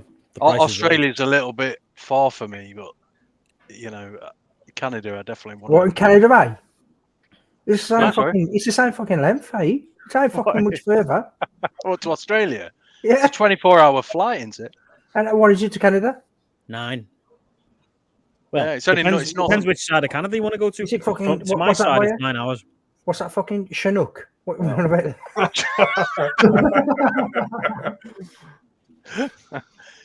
I want to go to the. I want to go to the West Midlands. I want to go to the West Midlands as well. Come on, mate. Come down here. We'll go out on the bikes. We just fucking get lashed in the garage. Play darts. Play darts. Play darts and get lashed in the garage. You'd be sweet. So what did you do the weekend? Nothing. Scoppies. Rev, I mentioned earlier about Jeff wanting to go see a What? Go on, sorry, Lammy. We're doing sausage on Sunday, so if anybody wants to come up, super sausage on Sunday. I think Limey were jumping in then, Rev. Oi, no bad. So earlier I mentioned about Jess wanting to go see a Lexmoto LXR. Obviously now she's here. Can you just run through like the pros and cons of that bike for her? Yeah, LXR side exhaust. Unless you go for don't bother with the SC. If you're doing 125 and you've got a bigger bike next year, just stick with an LXR. 820 on the seat, so 32-inch leg. I can flat foot it with a straight leg. If you're shorter in the leg, so if you've got anything less than a 32-inch leg, go LXS. Difference being the LXS has a full digital dash and under seat exhaust. So that's your differences. Sit on both, try them both. Don't just go for what looks best. Go for something that's comfortable for you. Rev, can I just ask a question? So my very first bike was a Hyosung. legs. Yeah, GTR 125. I had that one. That was my second one, but the first one was like a bit of a cruiser, a 125 cruiser, and they were they were just really nice bikes. And then I bought the GTR, like say 125, and it just looked like the size of a 650. Yeah, it does. But it were a nice looking bike as well. The thing with Hyosung and the LXRs, the LXR was designed around a 380. The LXR, the Hyosung was designed with a 650 frame, and then they went and took the 650 engine out and put a 125 in it. So it's exactly the same frame size. So it's a whacking great frame, but underpowered engine. Yeah, because people were asking me about that, and they were saying, "Is that a 650 engine?" But it wasn't. It was a 125, but it looked like quite a big bike. Yeah. So the Hyosung 125 was designed around the 650 frame. Yeah. Just had a question here. Do you think Honda CBF 125 is the best bike you'll probably buy? We sell Chinese bikes, so we do Lexmoto, AJS, and WK. But big brand Honda CBF 125, you're not going to go far wrong with it. The CBF is probably the best bike you're going to get. They're built like bricks. They go on forever and ever. I can buy it, but I won't be able to give you. Good bike. What's the maximum a learner can have over there? 125 and 7 inches. 125 and I think it's about 14 brake horses, the maximum you're allowed on the CBT. Pay more towards get the YBR paid off, and then you can just sell that. So yeah, they cut the horsepower down because 15 horsepower. Yeah, right. Yeah. So many people were killing themselves in the 80s because at 17 you could do 250cc, take your test on a 250, and then jump onto a bike that was maximum horsepower. So a lot of kids were going sort of do a test on a 250 Yamaha or Honda, and then jumping straight onto a Fireblade or a Busa, and just not handling the power. One of the gears. Rev, I'm going to drop off, mate. I've got to go and do some shit. So have a great weekend, guys. Yeah. Good to see you all again. Take care. Take it easy. See you later. See you later. There we go. Bloke on a bike, 125, 15 brake. 125, 15 horsepower, yeah. Has that always been the case, or that's something that? How long ago has that been? No, it's always.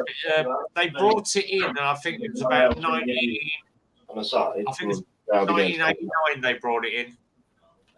Okay. Yeah. Right. Wow. Yeah, because see, I did my test in 81, 82. But I went straight from 250 to a Z900, and then 3 months later went to a Z13, and everyone was like, "It'll kill you." You've just got to respect the right hand. Yeah. If you respect the right hand. When I passed my test, because the first bike I had was a Gixxer 600. Yeah. And like you say, you've just got to respect the throttle and know its capabilities and know your capabilities. Yeah, exactly. Yeah. I don't know that. So in the UK, you've got to be 24 to get a full bike license. Yeah. I never knew that. Yeah. Before that, you could ride unrestricted 250 on it. Yeah, exactly. Yeah, and they changed all the rules. We were known in Milton Keynes as the Magnificent Seven. There were 7 in our motocross team. We all rode for KTM. We were all team KTM riders. One guy, it was there's oh God, I can't remember what the video was, but it's a series where people keep dying along a chain, and people see it come in, and the next one dies, and it's like a horror series. I can't remember what the film's called. When people. About Squid Game? No, I can't think what it's called. When the first one dies on the airplane. Watching himself die. They can see it coming. They get the premonitions of it happening, and then the next person dies, and then it works its way along the chain. What's it? Final Destination. Final Destination, yeah. That's the one, yeah. So there were 7 of us in the team. The first guy went skinny dipping with his girlfriend in the local lake and drowned.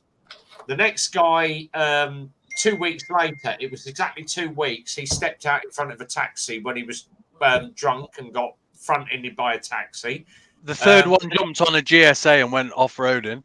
The third one was on R1 and he laid it down on a roundabout and went head first into the roundabout and his head hit the curb and split his skull open, died instantly.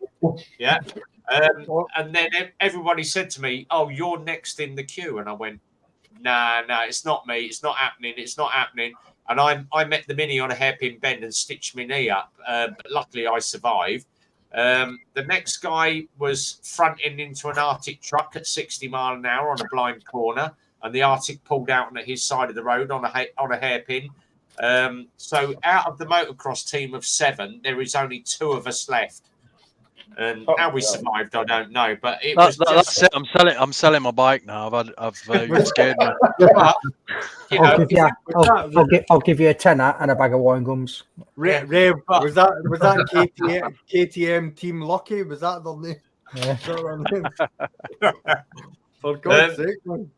Yeah, but it was if you go and look at KTM, the team racers back from like the 80s, you'll see all the guys. If you look at their names, they're all deceased now, and there's only 2 of us left out of the race team from the 80s. I quit for 10 years. I gave up biking for 10 years and then came back into it when I met Phil at the garage. But it was good fun. Exeter Riders here. Yeah, here we go. Evening, Stevie. Let's have a quick one. EUK hit a ledge, went over the quads, handlebar, went over me, and then laughed that I wanted the motorbike. Exactly. Yeah. If you are a bike rider, you get up, you dust yourself off, and you get back on it. You know. I went to the Alps and did I think 7 and 8 countries before I started motovlogging, and I hit a car head on in Germany. And it's true what you say. If you just sort of like, if you get up and get back on a bike and not overthink it, and you get straight back on the bike, you can get over it. But there's a lot of people that will have an accident and think that's it. I'm leaving it. I'm not doing it anymore. Yeah. But you jump back on a bike, and you know you've just got to do it, haven't you? You just got to go for it. Exactly. Has anybody seen Limey eat that fucking stuff? Jesus Christ, kid! You're gonna take your fingers off you, man. Oh, we popcorn, mate. Fucking hell! No one's gonna take it off, yeah. Yeah, where's ours? It's like he's going out of fashion. Where's ours? Fucking hell! It's like a fucking cracker. Fucking cracker. It's in a fucking. Do you know what? Do you know what? As well, if I ate all that popcorn, I'd probably put 2 stone on in weight. But you've got nothing on you. Yeah, he's fit as fuck. That's why. He's probably running about fucking 50 miles a week. He is, yeah. He's pretending. He's only got a fucking pillow in his day sack, but he's running it. I bet he don't get out of breath climbing on his motorbike, does he? Let's puff my burger now. You do still realise this is still going out over 3 channels. It's still going out over Facebook, Instagram, and YouTube. That's doing all right, yeah. God knows. He's put his name back. I want to know where the Limey liquor's gone. Yeah. Is that changed? Where's Crazy Legs on the dike? Why have you watched out putting out? Oh man, you're fucking boring. You're like, I didn't even notice that I changed back. To be fair, I'm waiting for somebody to go. I can't find the dog's fart stinks. I can't find that. Who's the line? I think. Do you know what we should do? I think we should just change all his names. So call me the Peaky Biker. Call Rev Zedhead. Yeah, that's an insult to Zedhead, isn't it? One place change. I'm still trying to figure out who we could change Rowley to, but we could call him BJ, I suppose. But BJ and ice cream. Or we could just call him $1 Million Bogan. Yeah, just get away. Yeah, we could do. Yeah. I think he's probably the most reserved on this. He's probably the most sensible one. Yeah, Rowley is. Have you not fucking watched his lives? Yeah, I haven't watched the lives, but I will be after this. I'm gonna sub to him, and I'm gonna sub to Jess as well. Oh, Exit has just asked, has James been in tonight? He came in 6 times and got banned. Stu gave him the big elbow. I can't have been the same James. How many people are watching on Facebook? I say below, but no face fudge. Yeah, exactly. There is about 20 watching on Facebook, about 10 on Instagram, and on the YouTube we've got 17. 18. So 18 on mine. Yeah, 18 on mine. 18. So we got about what 45 watching. 10 of them are family members though. Yeah. 6 uncles, 4 nieces, and yeah, exactly. And the other way to James. And Vid's just dropped in. First time I've caught one of the live streams. Evening Vid. He was on Peaky's on Wednesday. So Yeah, Vid, good channel. Subscribe. Like I say this on my channel. I know it's Rev's live, but just have a look through. It's not my live, mate. It's community live. It is, but just right. have a look at the side chat and then just have a look at the you know what I mean. If a channel name sticks out to you, have a look. If you like the look of what you fucking see, then sub to them. You know what I mean? It's you know what I mean. It's all gravy, man. It's all good. It's just fucking. Yeah, I've not been invited on these. I just invite myself. You have, you fucking cheeky. Right. It's like yours, Peaky. It's like you only invited me on one, and that's it. I've not had any more. Mate, open invite on mine. Don't need to be invited. Open invite. I say that all the time. Every time Peaky invites me on a Wednesday night, I send him a video of me bowling. Fucking bowling. I'm bowling. Do you know what? I'm bowling. Yeah. Do you know what though? It's like these chats. It's like with Peaky. I mean, I've met you twice, Peaky Hunter, but doesn't it feel like we've known each other for a long time? Yeah. We've just clicked, haven't we? It's just amazing. It's just that's what I love about this. Well, that's the whole thing. It's like Peaky. What was it like when we all met up down in Birmingham? Yeah. I mean, we've been on live stream for 2 years. Me and Stu have chatted for God, it must be 3-4 years now. Yeah, Stu. easy. And the first time we met was at Birmingham, and it was like meeting a long lost brother. And I tell you what, we gelled. So, because what you see on the live stream is exactly what we're like in the flesh. We're just normal. Do you know what? Do you know what, Rev? You know, when I see you at Wildbad, I'm just going to come over to you and just throw my arms around you and lick your face. You can do that. Just keep any hands up. I'm gonna have a photo of my face like that. I wouldn't take on that custom down here, buddy. Yeah, I'll bring the little blue pill to me, mate. Yeah, bring the little blue pills. Yeah, because I probably need them, to be fair, at my age. I'll tell you what. Is that how you keep your tent up? It's exactly the same. Me and Peaky went out for the first ride, and he said to me, he said, "Oh, come up to me," because we'd had bad weather for about 4 or 5 weeks, and we couldn't get to. And I'm thinking, this is never going to happen. You know, he's going to keep calling it off, or I'm going to keep calling it off. And then we finally got to do Raven Calf when we had that guy with the CBR. And then I just got in distance, and it was like, oh. Micado's picking it up. Oh, there he is. Blah, blah, blah, yeah. And we went off and had the ride, and we got the cafe. It was like biggest hug ever. And we sat and had a breakfast. And I went, this is cheap. It's cheaper than super sausage. And we had a laugh about it and a giggle.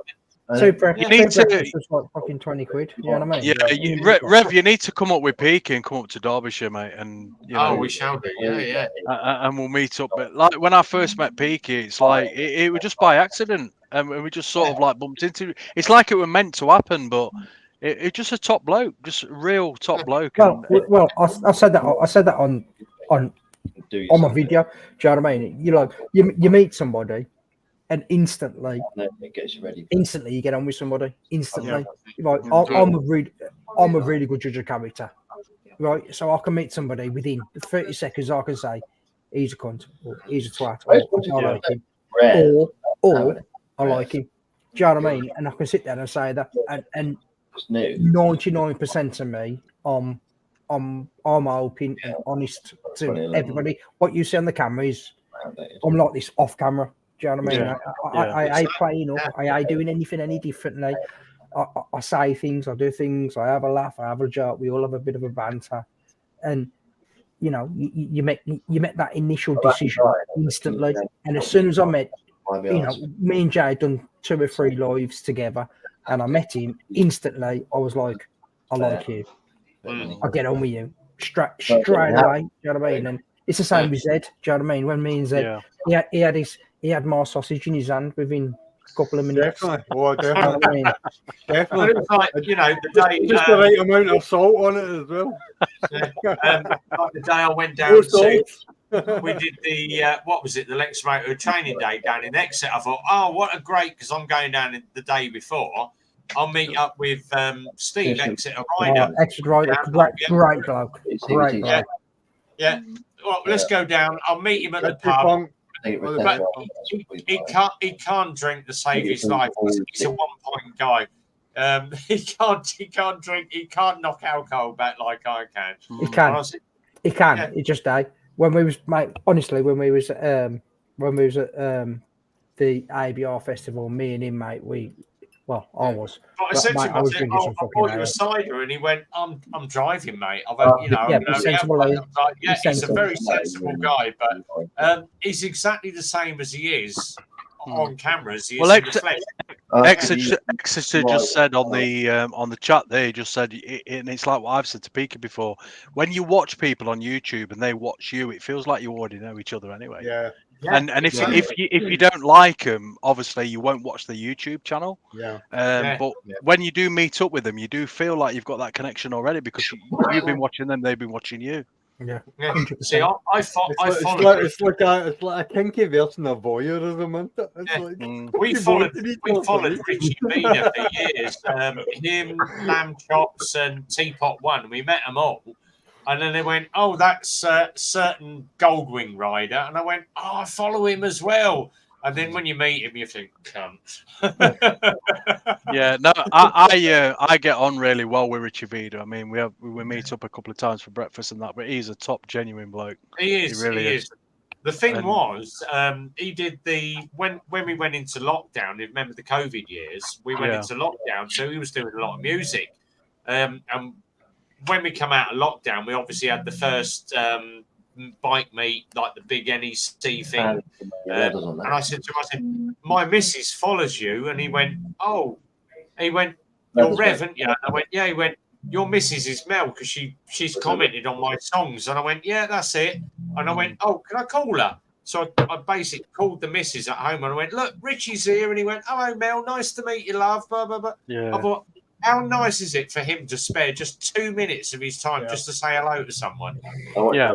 He didn't have to do that. No, sorry, mate. I ain't got time for your phone or personal call, you know. Yeah. And I think at the end of the day, you know, we all start somewhere as YouTubers. And we all try and get us content out. And it's not, you know, like Peaky said, it's not for everybody. And if you don't like it, you just move on, don't you? Yeah.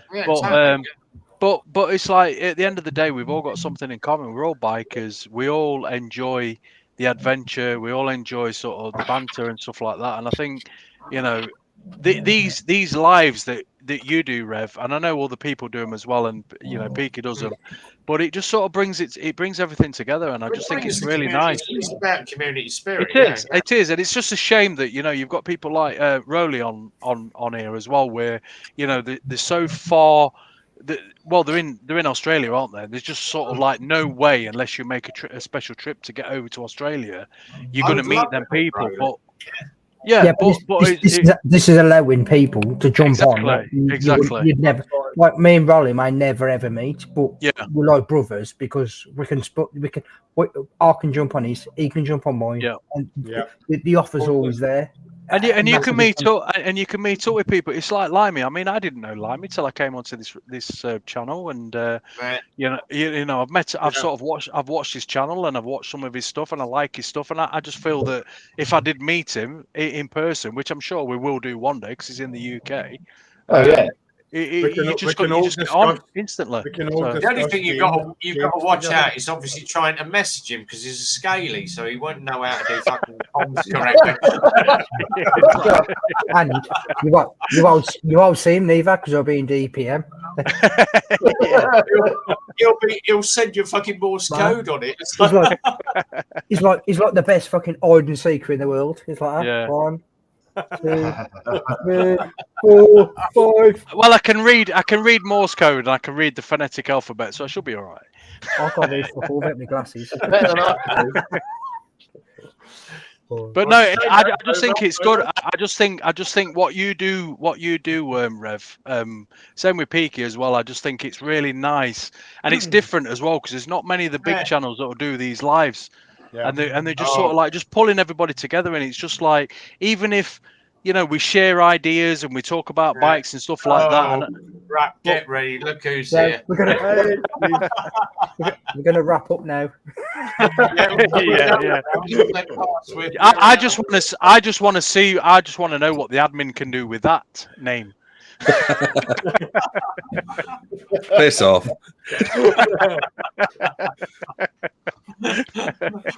What were you Hello, everybody. Sexita Rider or something like that. I'm sure somebody's on it. Here we go. Let's call him James. No, it's really good, Rev, and I think Rev and Peaky. So I think doing what you do, it just really pulls everybody together, and I think it's great. For me, like obviously, I'm on a small channel. He's changed his name already. Then. How did you do that? Is that me? That's like black magic, mate. Yeah, but all I'm saying is like I've watched YouTube for a good 2 years before I started my channel. So I watched Rev, I watched Stevie. I watched a lot of channels before I started my channel. So for me now, when I get these channels on my channel, it's man. It's you know what I mean. I'm like it's fucking brilliant. This is. Do you know what I mean? Yeah. So it's like that week. Shit myself. I was sick the morning of 10 that man. You all right, mate? I think it's Limey having a conversation, but not realising he's still. Oh yeah, sorry, mate. Yeah. It's a good job you were telling him what you're going to do to it tonight. Roger, over. Oh, that's worried. That's worried. She was saying she's scared about doing her direct access, and I said, "Yeah, I felt sick the morning of mine." So, you know what? Yeah, Jess. You know what? It's like don't try not to overthink it. Just go for it. Go into it. Do it. Like a ride. Yeah, just treat it like a ride. Don't overthink it, and you'll do it. No problem. You'll smash it. I think if you overthink it, that's when you'll start panicking. If you start overthinking it, if you know you fucked up, don't allow them to know you fucked up. If that makes sense. Is it like a massive difference going from the 125 onto? Is it like a 600? No, you've just. Yeah. I just think once you've just got to respect the throttle, and you've just got to sort of like just take your time with it. But just go into it and just think, I can do this, and just the worst thing you can do is overthink it. Just get on with it, and just do it, and you'll smash it. Honestly, the only time that you really feel a bigger bike is when it's on slow speed maneuvers. That's when you'll feel it more. Because you'll feel the weight of it then. When you're moving, once you're moving, all bikes feel exactly the same. Genuinely. When I did my, I did that. Is almost I feel more comfortable than riding a 125 because if I jump on a 125 now, I'm like, holy fuck, how do I ride it? Yeah. When I did my direct access, I did 125 riding, and then I did a Suzuki Van, which is like a 500 frame, but a small engine. So you've got chubby tires, you've got the wider seat, so you get the sensation of being on a 500 or a 600, but no power. And then I went on to I think it was an ER6F Kawasaki, and it didn't feel. Obviously, the throttle was a wee bit more sensitive, but apart from that, it was quite an easy step. I think if I'd went from 125 straight up to 600, that would have been daunting. But because I had that little step in between, it helped. You see, when I took my test, I did my CBT 1 week, and they went, "Oh, we're going out." So I had a little ride round. And I was like, "Yeah, you're sweet." And then the next week, the lad that I went out with, I knew. So it was like, "Yeah, you sit at the back." So all I did was sat at the back, fucking pulling wheelies. That's all I did. Yeah. Fucking, what it's like. And then he was like, It's "Yeah, all you down get the front." So I sat at the front then, and then it's all like, down to the wrist. You fucking know? massive panic Yeah. because When I did my mod 1, I was doing the figure of 8, and he called me back and he said that I was taking too much room. I was doing quite a big figure of 8, and I ended up putting my foot down when I was doing a slow maneuver, and he just said to me, he said, "You've got to carry on doing it." And then the next time when I came into it, because I failed that first one, the next time when I came into it, I just thought, you know what, I'm not gonna think about it at all. I'm just gonna do it. And when you think like that and you don't overthink it, you will smash it. Honestly, you've got to just if you do something wrong, it's done. Yeah, you can't do nothing about it. They may not notice. And that's what I'm saying. You can't do nothing about it, and they may not have fucking clocked it. Yeah. Do you know what I mean? So just How's your carry advice on? So I'm looking. So I currently have a cruiser type bike, the YBR Custom, but I really want to I want to get eventually an MT-07. But I'm looking at. I'd quite like if I could get like a 125 sports bike to try and just. Nah, go for go for something like a Triumph 675, like a speed triple or something like that. Street triple. Yeah, I was about to say street triple. It's got a bit of power to get you out the shit, not to put you in the shit. It's got one to get power out the shit, and secondly, you've got Brembo discs, Brembo calipers. You've got all the major parts there to stop you, not just for you to go, but it's all about. What you got to realise is 90% of bike riding is stopping, not going. It's stopping. Yeah. So you need the best stopping ability as you can. So I think you need to look at bikes that are going to stop you your best ability on that bike to stop you. I think when you go from a 125, everybody's got this perception, and I know it's correct me if I'm wrong, but I think everybody wants to go onto a sports bike. Because they always want to go on a sports bike, but then I think as you progress through, you sort of find your niche, and you find like for me, I started off on sports bikes, and then I realized now that my market really is for adventure bikes. Yeah, because because they offer free that I would recommend if you're 600. So I would go 675 street triple. 100%. ER6 from Kawasaki or the Honda CB500. Yeah. Can I add to that a Trident? Don't recommend an MT-07. No. Or MT-07. Yeah, they're a little bit light on the front end. I think. So I'm not sure. I'm not sure. You just said it, but somebody just said about the NC500, and I think the Honda NC500. I had the NC750X, and they are one fantastic bike. They're so easy. You'd have one of them. Well, you came off. That's on what I've ice, got. Didn't you? Yeah, I did. Damn, you know about that. But they are absolutely. Them sort of bikes. It's like it's a completely different riding experience, and everybody seems to say it's like I've got mates who are the same age as me, and they're like, "Well, I want sports bikes," but it's like there's sort of like the channel to go down that route and go for sports bikes. But for me, it's like until you've tried adventure bikes or upright bikes, it's like they're so much easier to ride. And but it depends what you want. But it's like you've just got to. But I think I'm not going to go into ages, but when you're younger, you do want sports bikes, don't you? Yeah. You are into that a bit more.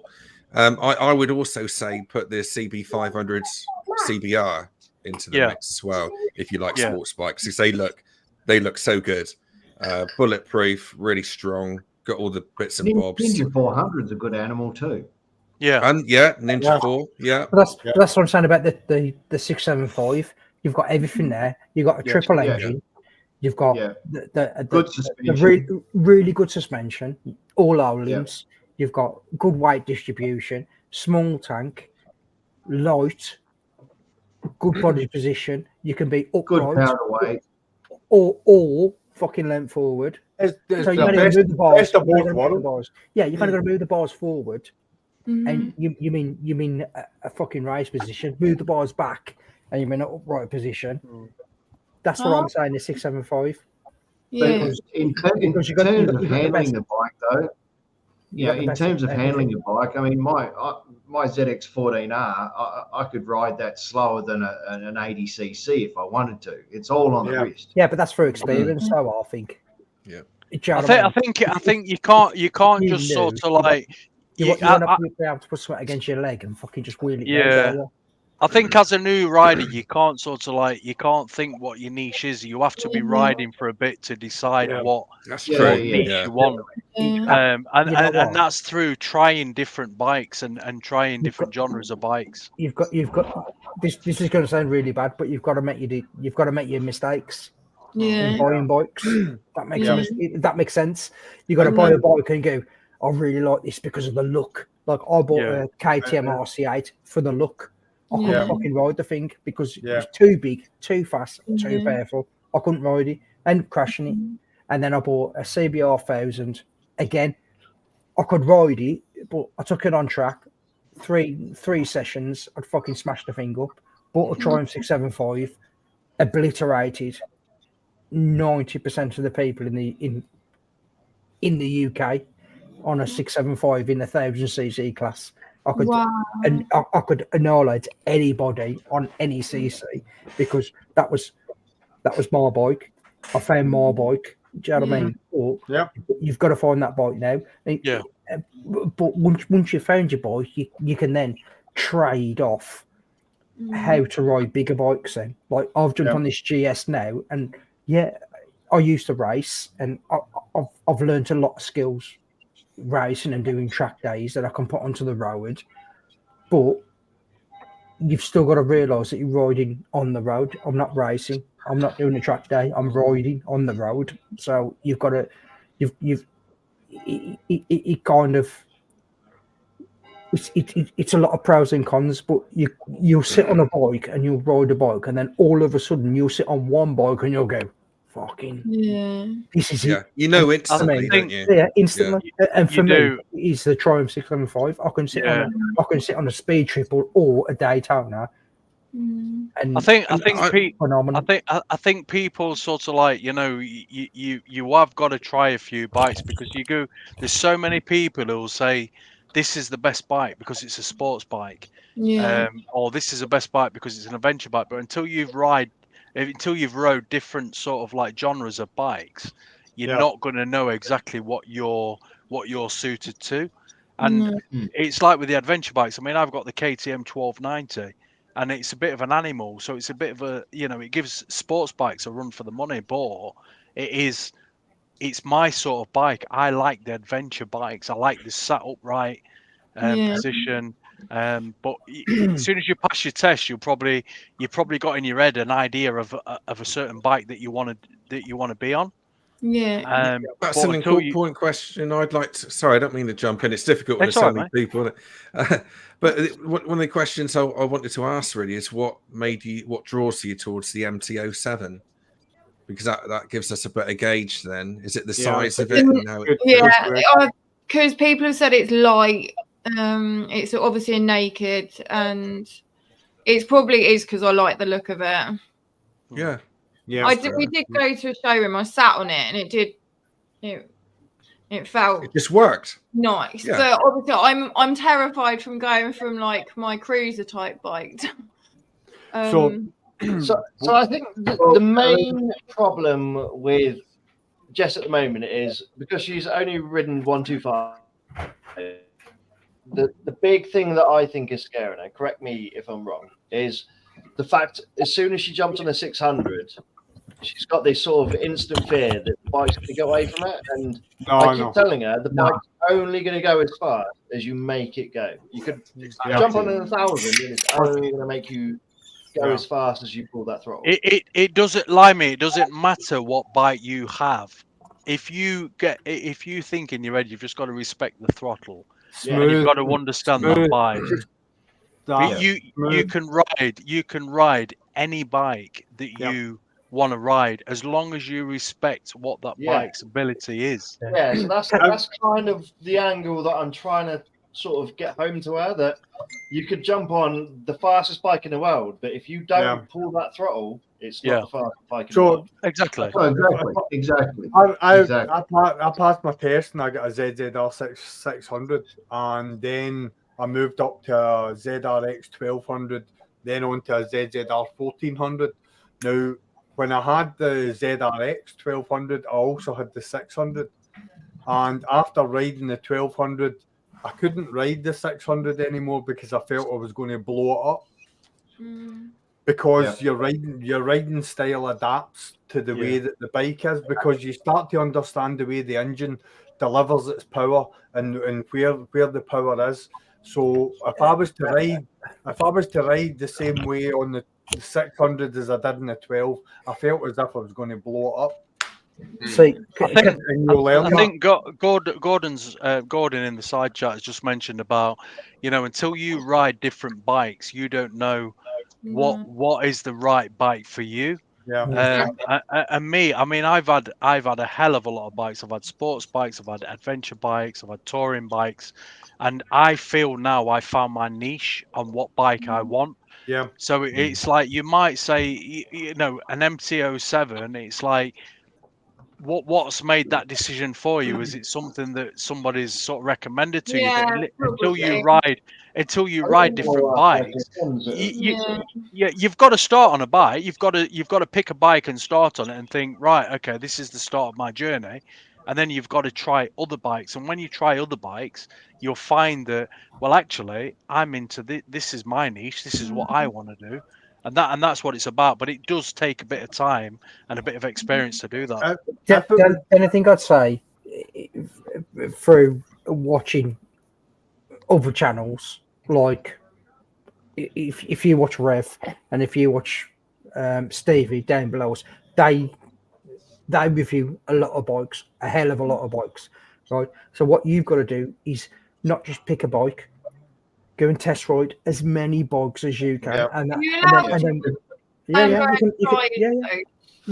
many bikes you want. You can test ride as many bikes you want. What I'm saying is, you will sit on a bike and you will ride a bike, and straight away you'll go, I like this. I like this. You've all been there. Straight away. And this is no word of a lie. This ain't no bullshit. Like that.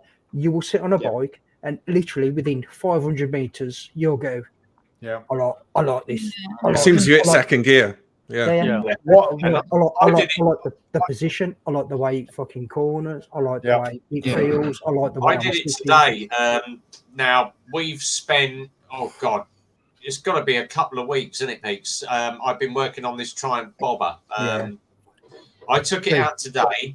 It only has two modes on it. So it's Triumph 1200 twin cylinder V twin. It's got two modes, road mode and rain mode. And I went, oh, it's a little bit icy out. I'll take it out in road mode.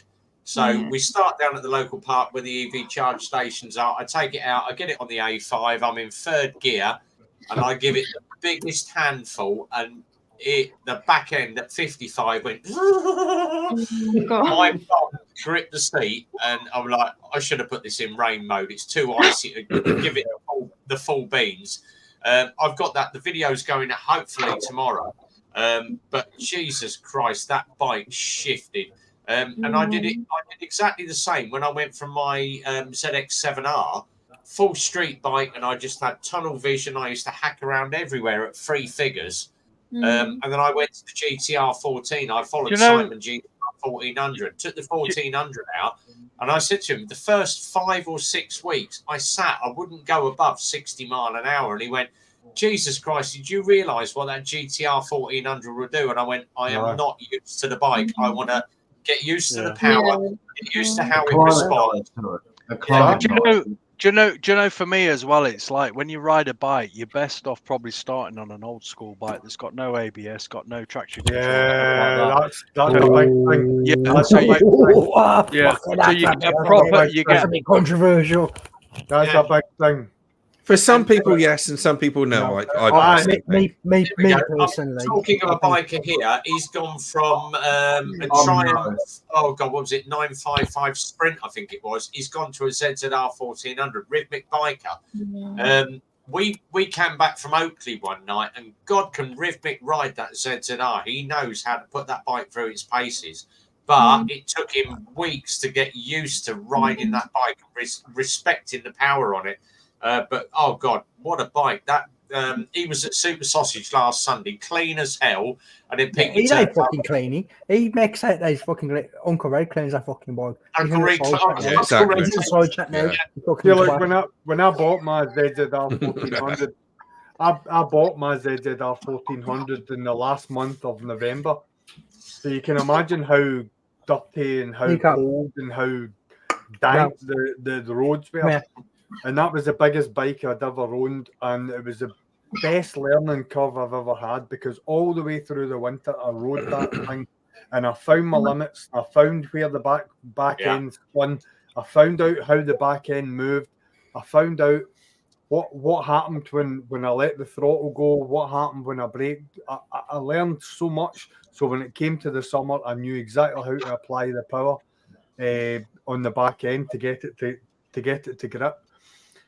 Every bike that you ride will give you some sort of learning experience, whether it's a 100cc, 125, it doesn't matter. Every one of them is a learning experience. For me, going from a 125 up to an MT7, I think is just a little bit too focused of a jump for me. Throttle wise, braking, maneuverability is quite sharp. It's a sharp bike.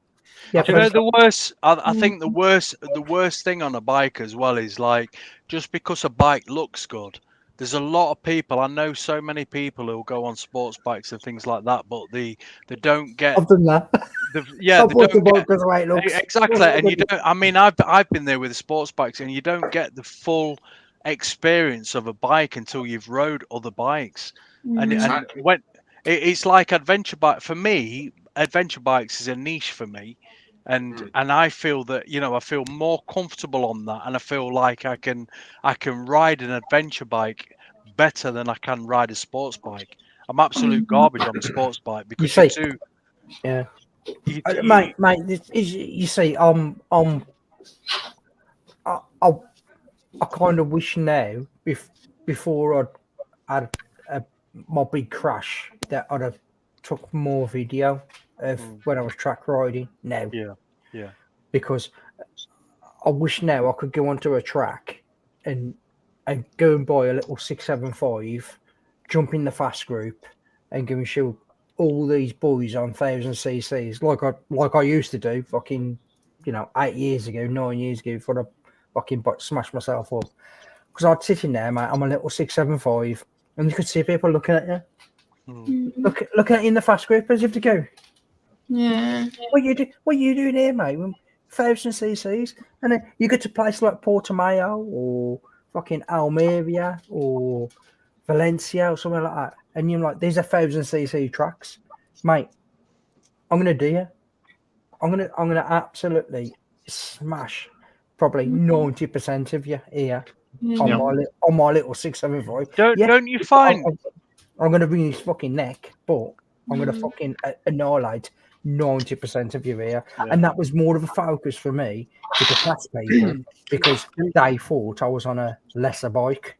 Can I tell you a wee story? It's like I test rode a Himalayan, and basically I'd stepped off a 1200 down to, what is it, a 390cc single cylinder? 411, yeah. 411, yep. And I was riding it and I couldn't get it. I couldn't understand it. I was like, what is this thing? What is this thing? And then I got onto a series of road twisties, left, right. And then before I knew it, I was like, wait a minute, I don't have to brake as much because the engine will slow me down. And then I can carry more speed, which gives me more speed coming out. And then I was like, more speed going in, more speed coming out. Now I understand. And I can honestly say that I had more fun on that bike than I had in any big bike that I probably will own or have owned. It was amazing because it's like every bike has its own harmony and its own rhythm, and it's finding that's the key. Do you know what I find as well? You know, you get a lot of people and you say, "Oh, this guy can ride," because he rides, you know, stupidly on the roads, and you think at the end of the day, it's like they're riding this bike, and for me, I don't think they're a good rider because they can ride fast on a road. I always think that they're just it's like complacent, because you've got to understand that track riding and road riding is completely different. And you might ride it sort of like, just because somebody rides fast, it doesn't mean they're a good rider. No. I've said this before, though. You know, I said this on. I think I've said it on my live and so, you know, you need to give yourself like a 25% buffer.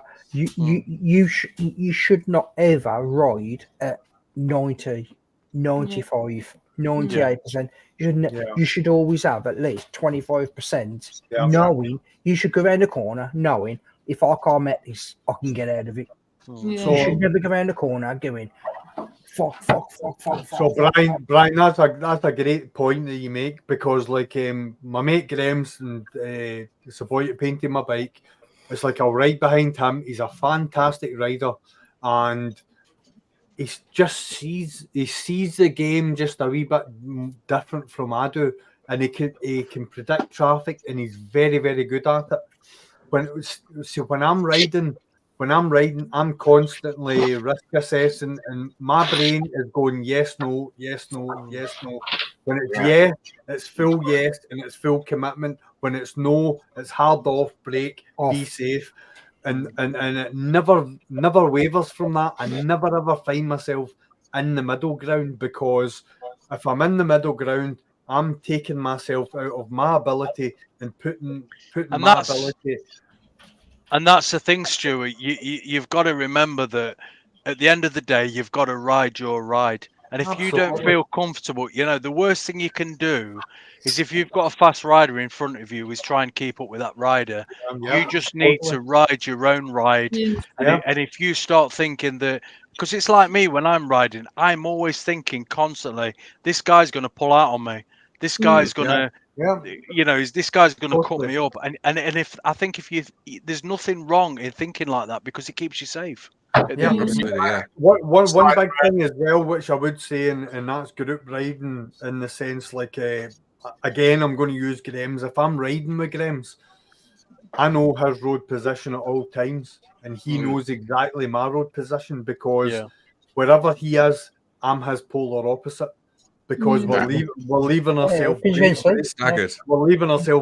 channel. Yeah. Do you know what I mean? I think there's a lot. Sorry. No, sorry, mate. I was just going to say, and this is where you're like your communications comes in, because, you know, if you're in a group ride and you're on comms, it's like, it's good that you can sort of talk to each other, and you can sort of like assess bends, and you can say, yeah, it's safe to come round. Bit of gravel there, bit of shit there. Yeah, a bit of shit. And I think that really works. And I think as a group ride, if you're connected on comms, I think that is such a massive thing.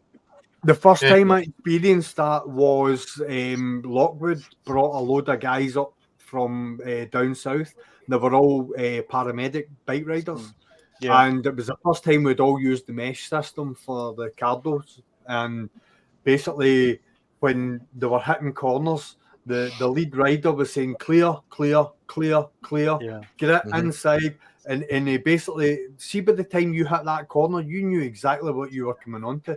You knew exactly the situation, the scenario, and it was an amazing thing. It opened up riding, and I understand and appreciate that everyone can't ride that way. And if you're entering a corner when you're a solo rider, that's a different scenario altogether. I'll give you the ride with Peaky, where we went to the Raven Cafe, and we've heard the CBR story where the fist bump. But Peaky was like, "Oh, sorry, mate, I left you. I was 2 miles back," and I went, "No, it was quite all right. I caught up to you. I said, but at the end of the day, I didn't know the road. I wasn't comfortable with the corners. You obviously know the road better than I do, and I wasn't going to stretch myself beyond my limits. Yeah. I mean, at the end of the day, I've only probably been up that road a handful of times because it's that well known, and the police are on there, and it's such a well known road.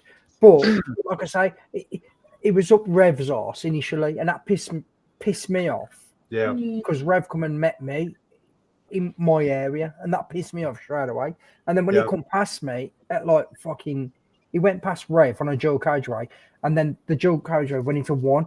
So as it got into one, I'm listening to Rev and I'm looking for Rev. I ain't looking at this fucking other ride. That's his ride. I ain't fucking interested. Do you know what I mean? And Steve, move that because it looks like you got a dildo fucking hanging from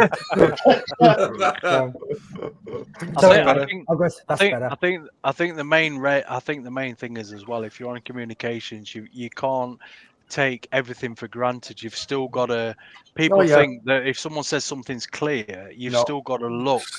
You've still got to assess it. 100%, because it's your ride, it's nobody else's ride. And that's the thing about it. And it don't matter, because if you get exhilaration from that ride, it doesn't matter, does it? It doesn't matter what, if somebody wants to ride a lot faster than you, that's fine. I'll give you an example of what can happen. It's like my mate from Nottingham come up, and we were going on a bike ride with all his pals. His pals are coming up on the Saturday, so Ross come up on the Thursday, and I said, listen, I know the route that your lead rider's going to take, so we'll do that the day before. And I said, because there's a part of that road I want to take you on that I would like you to see, because the second time you ride it, that's when you'll appreciate it, because you'll understand the layout.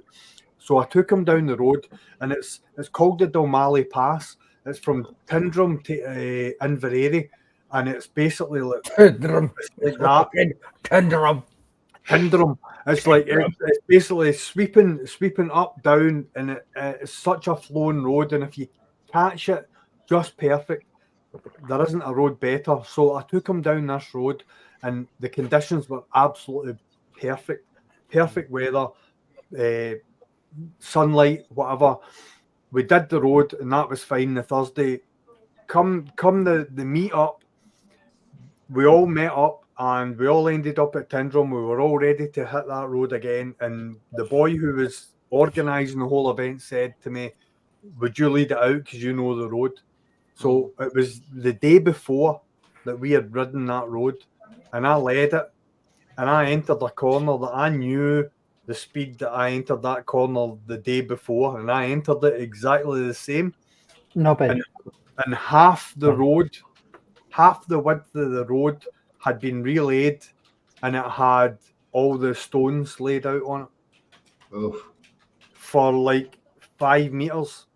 So I leant into this corner, and the whole bike started sliding towards the outside of the road, and I just managed to get the bike off the loose stones just as the front end was starting to wash away.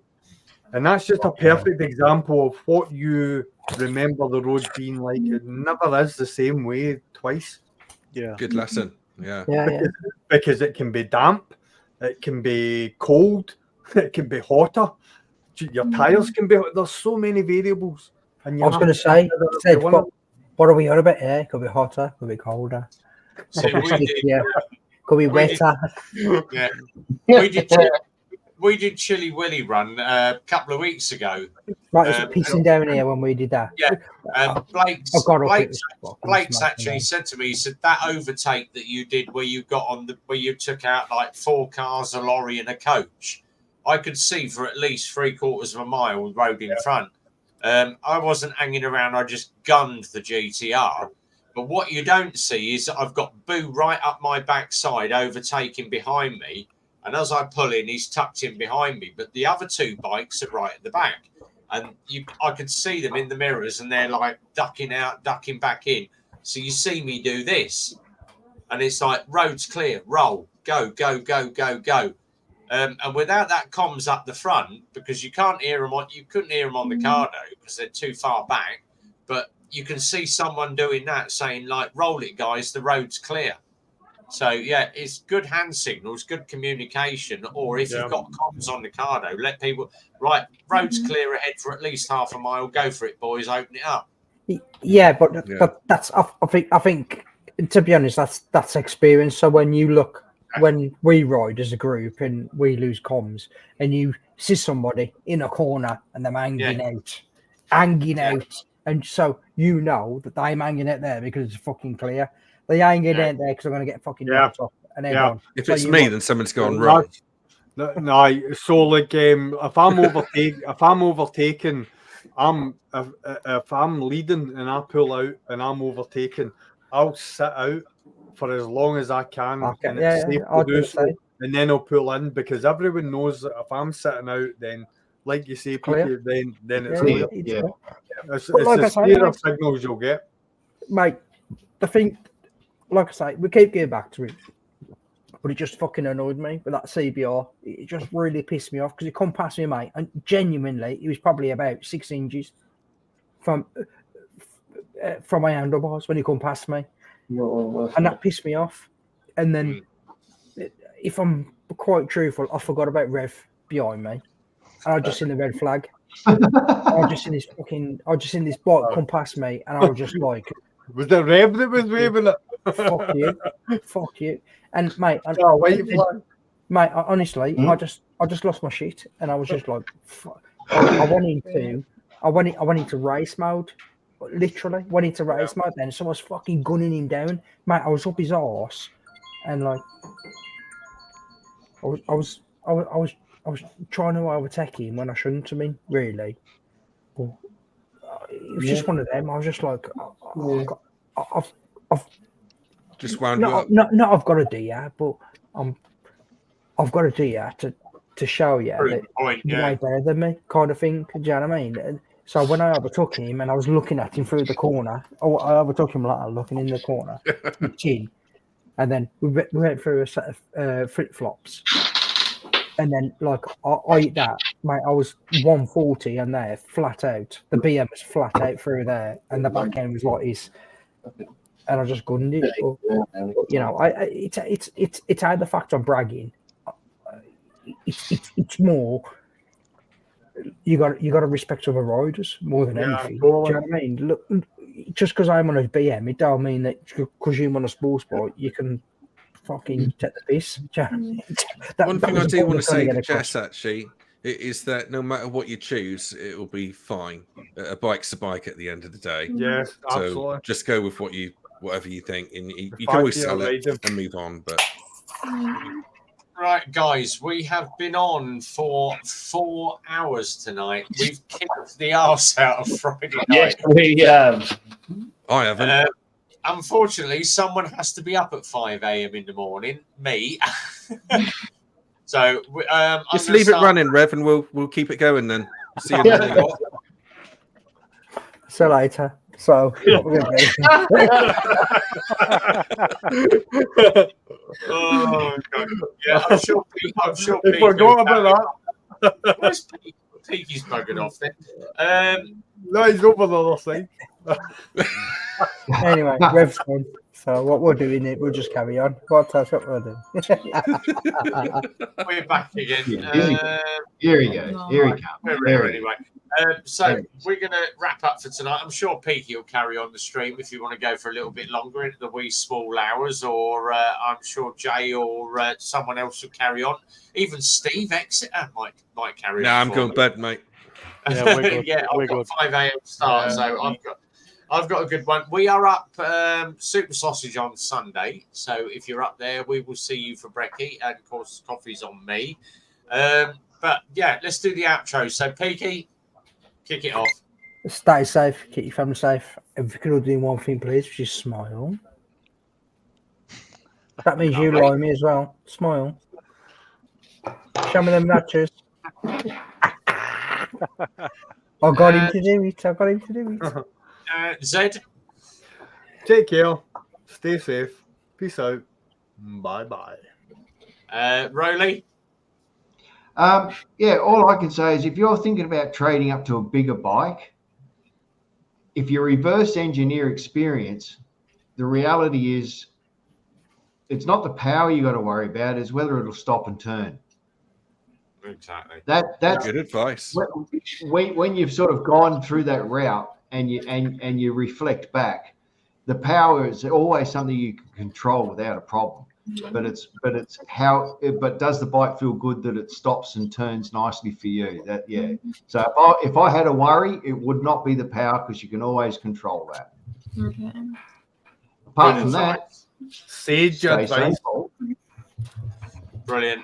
Steve, Exeter. Bye. It was that easy. Jay. So Rev Bomb, thanks very much, mate, for the invite again. Really appreciate it. As regards to my outro, so don't matter who you are, what you ride, or where you're from. Every road is an adventure. Exactly. Shit, mine sounds And really Limey, crap now, give us doesn't your outro, mate. As always, mate, it's been an absolute pleasure being on your live. And as always, from me, stay low, move fast, and keep her upright. Catch you next time.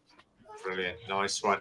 Guys, Thanks, it's been a fantastic, brilliant night. We've streamed across 3 platforms tonight. It just shows it works. So we've done Facebook, Instagram, and YouTube tonight. Thanks to my 2 admins over that side, who have been changed. Kev Bum, yeah, we've changed again. Crazy Legs on a Dike. What was it? Sexeter something. Sexeter. Yeah, we've had name changes all over the place. We even had the appearance. Yeah, we had an appearance from James earlier, who got swiftly banned by my 2 admins over there. So thanks, boys. But it's been an awesome night. Thanks to everybody in the side chat. Don't forget, Wednesday night is the place to be. We do this twice a week now. Wednesday night, 8 o'clock, Peaky Biker, and the midweek mumble. So don't forget Wednesday night with the midweek mumble. We're back on Friday night with the live stream. Thanks for everybody. Don't forget ABR Festival this year, Wild Bad 2024, and the big one, which will be announced soon, which is Sunrise Sunset, which is going to be a massive joint venture across all the bike channels. But as always, the weekend comes. We will see you, Super Sausage Sunday. We are up there for about 9:30, 10 o'clock. But until then, everybody be well. Ride safe, and from RB, as always, it's a big goodbye from me. Enjoy the weekend, everybody.